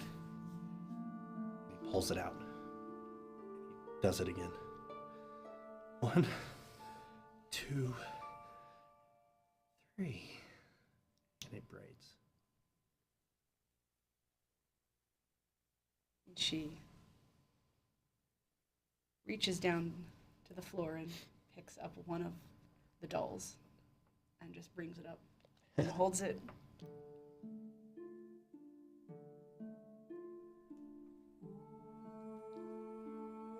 Your beads have letters on them, don't they? Yes. Yeah. Well, You'll see as he's like braiding your hair, like the necklace is kind of instinctively kind of turning as he's moving, and as the necklace kind of spins, the bead that has a C on it will end up at the back of your neck, and his hands will shake, and he'll kind of like move the bead back around to the front of your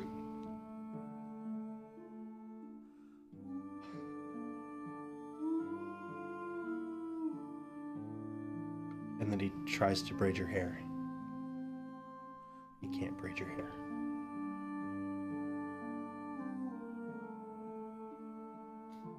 And then, frustrated with not being able to braid your hair, he just says, I'm sorry. And he just storms out of the room. and she'll kind of turn to look at him and will just kind of whisper below her breath, don't go. I don't think he hears. I think he's frustrated and doesn't know what's going on at the moment. And he kind of comes out, the door opens and Remy kind of steps to the side and he walks by him and everyone's kind of out milling about and you kind of get that like, everyone kind of turns and looks and he's like, what? And he just kind of scurries back towards his room. Remy comes in and he slams the door. And you did notice that he didn't put the gloves back on, so he's holding both sets of gloves in his hand. Yeah. And he went back in his room and slammed the door. I think a few days where she's pretty sure it's going to be one of those quieter days. Everybody has like a little note on their I like notes. on their door. Okay. House meeting. Ooh. Okay. Yeah, so at the end of my shift, I'm sure I would definitely make sure to be there 10 minutes early. Yep. To get my notes ready so I can start dictating. So yeah, Mert gets out his pen and quill and his notepad, and he's ready to start taking the minutes. I show up, I sit down, maybe I'm playing with my holy symbol of Urgathoa, covered in soot. So we've had a lot going on. Everybody's been up to their own devices through the week, or through the weeks. I think we need to do something for ourselves and maybe invite some of our friends, our patrons, over for a dinner. Yes, I agree. I've done some good work these last 4 weeks with the blacksmith here. I was able to make a power hammer for their forge, and it was a good opportunity for me to see some of the undead around Grey Dirge and just observe how they live their lives. It was good for me with this transition. And I agree. I think that we need to talk about our next steps with this Bloodlord situation. And That too. We've talked to a couple of Bloodlords, and they were talking about 2 that could be disposed of, replaced.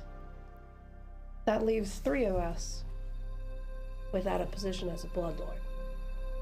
If we're able to take out these 2 that have been slightly targeted. Yes. Kyril, Zithny, and Haldoli mentioned 2 openings if they eliminate their targets. If we, You eliminate them. it's going to be on our hands. You know Berlin better than I suppose. I should see that. I should have seen that coming. I kind of like straighten up. Hearing you mention Berlin, I just kind of like straighten up. If 2 of us or any of us are gonna be Bloodlords, we're gonna have to do it ourselves. We can't have somebody else create the power vacuum and set in. We have to do it ourselves. That way we're picking up the power pieces from the beginning. Can we truly trust Berlin As long as we to don't make target good her. on this promise? We've helped her, but I've seen her darker side. Her poor servant that she converted. I think she's looking more to us as potential allies once we reach the position, and less of competition. I agree. But the question is who among us wants to be a Bloodlord? Almost instinctively, like the skull being thrown at Mert, Lysander says, I do. Well, then who among us should step aside to stand with Lysander as our first Bloodlords? I will support Lysander. I think the Pallid Princess needs a stronger presence in Geb. And I can't think of someone better to do that than her chosen. I'll stand by you. Agree. I know, Lysander, that I can trust you to support the rest of us once you take that position. And help us also potentially become Bloodlords one day. Or at least further our own desires through you. If I don't become a Bloodlord, I'd make a hell of a bodyguard. If my time with Berlin has made something extraordinarily clear to me, that I am here to serve. Alara? Lysander will look right at Mert and he'll say, for us And Geb, and for Geb. Your thoughts? Are we certain this is how the process will work? We I know don't that think we're certain about anything. we'll have to, just like they're in the game that they played, we'll have to collect power, alliances, and eventually, and influences, and eventually, to become a Bloodlord. We know there are only 60, and we know that we'll have to take one out to become one. well, if they're looking at 2 targets, do you think they'll take 1 out? Do you think they'll take 2 out? If so, who should be second? Do you want to be a Bloodlord, Alara?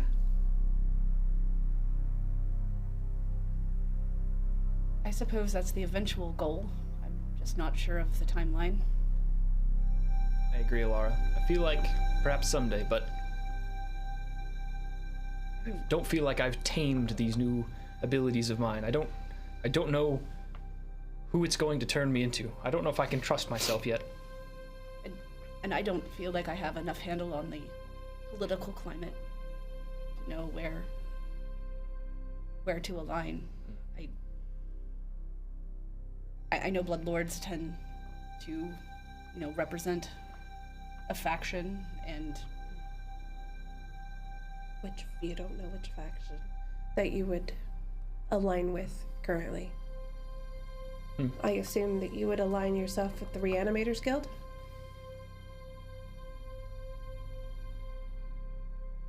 Interesting. Should we I meet? assume only. I think I So- think that what's best for us and best for Geb. That's what I think. we don't necessarily need to decide who our second will be. But no matter what, they will not be alone. We'll have us. As long as we stick together. And if Lysander and I keep playing Blood Price, we'll know all about the political ins and outs. That's right. We'll be That is seasoned veterans. Well, I called us all here. How about we break it out and have a game? Excellent. All right. I like that better than talking about a dinner. I have to say, if there's one thing all of the other undeads obsess about, it's food. If only we could taste again. I'm Yes. so sorry. And maybe we'll figure out how that game goes next week. Yes. Yes. Yes. We, Yes. me and Lysander getting excited about teaching our friends Blood Price. into the night. That's right. We'll see what happens next time. Man, Next time, that was good. That was Everyone so good. Oh, yeah. I feel like I perpetually had goosebumps the whole episode. I felt like mean- everything I kept seeing, I was like, there's no way I can follow that up. And then I'd hit another one and be like, oh no, snap. And it was like If you- as just people and sit like you guys all had scripts and I'm just sitting here and it's like If What's you happening? can't tell, so it good. is time for us to end the show. yeah. Not that we were paying any attention. Not that we want to end the show. I know, it's a Man, bummer. It's a bummer. It comes fast. It but sure does. that was great. We'll catch everybody on the next one. Thanks for being here. Don't forget, tomorrow night, 6 p.m., we've got Soul Severed. We may have Byron's Brushes, not this week, but the next week. Yep. So keep an eye on that. We're on 3 days a week, and we'll keep an eye on all our short form content Yep. as well. We can't wait to get Patrick back at the table and playing into book 3 of the Bloodlords Adventure Path. Especially with all this new stuff we've just thrown Yeah, out there. level 8, baby. We got some cool stuff to put out. We don't even need Patrick. Oh, yeah. Just chimed in. Did he say Who that? needs a DM anyways? I'm just kidding. We love you, Patrick. No, Please come back. please come back. We need you desperately. Dude, if you're in the chat, I want to know what you thought. I was Well, we'll find scared. out. If anybody has any more comments or Yes. questions, please, if you don't get Discord. them in there, throw them in the Discord community. We want to hear from you. We want to build that Yes. community together. So thanks, everybody. We'll see you on the next one. See you Take care. later. Dude, That was so good. I was you so guys are scared. so awesome. Oh God! I didn't think it was gonna be this good, but God! Oh. I was a little nervous about the script thing being a little mechanical, but like, it was good. We killed it. I felt like it was good. I felt like it was good. I thought it was good. Oh, so good. And the whole Alara Lysander situation, my jaw was like on the floor the whole time. Like, what do I do with this? Like, what is going on? I'm so intrigued and yet so creeped out.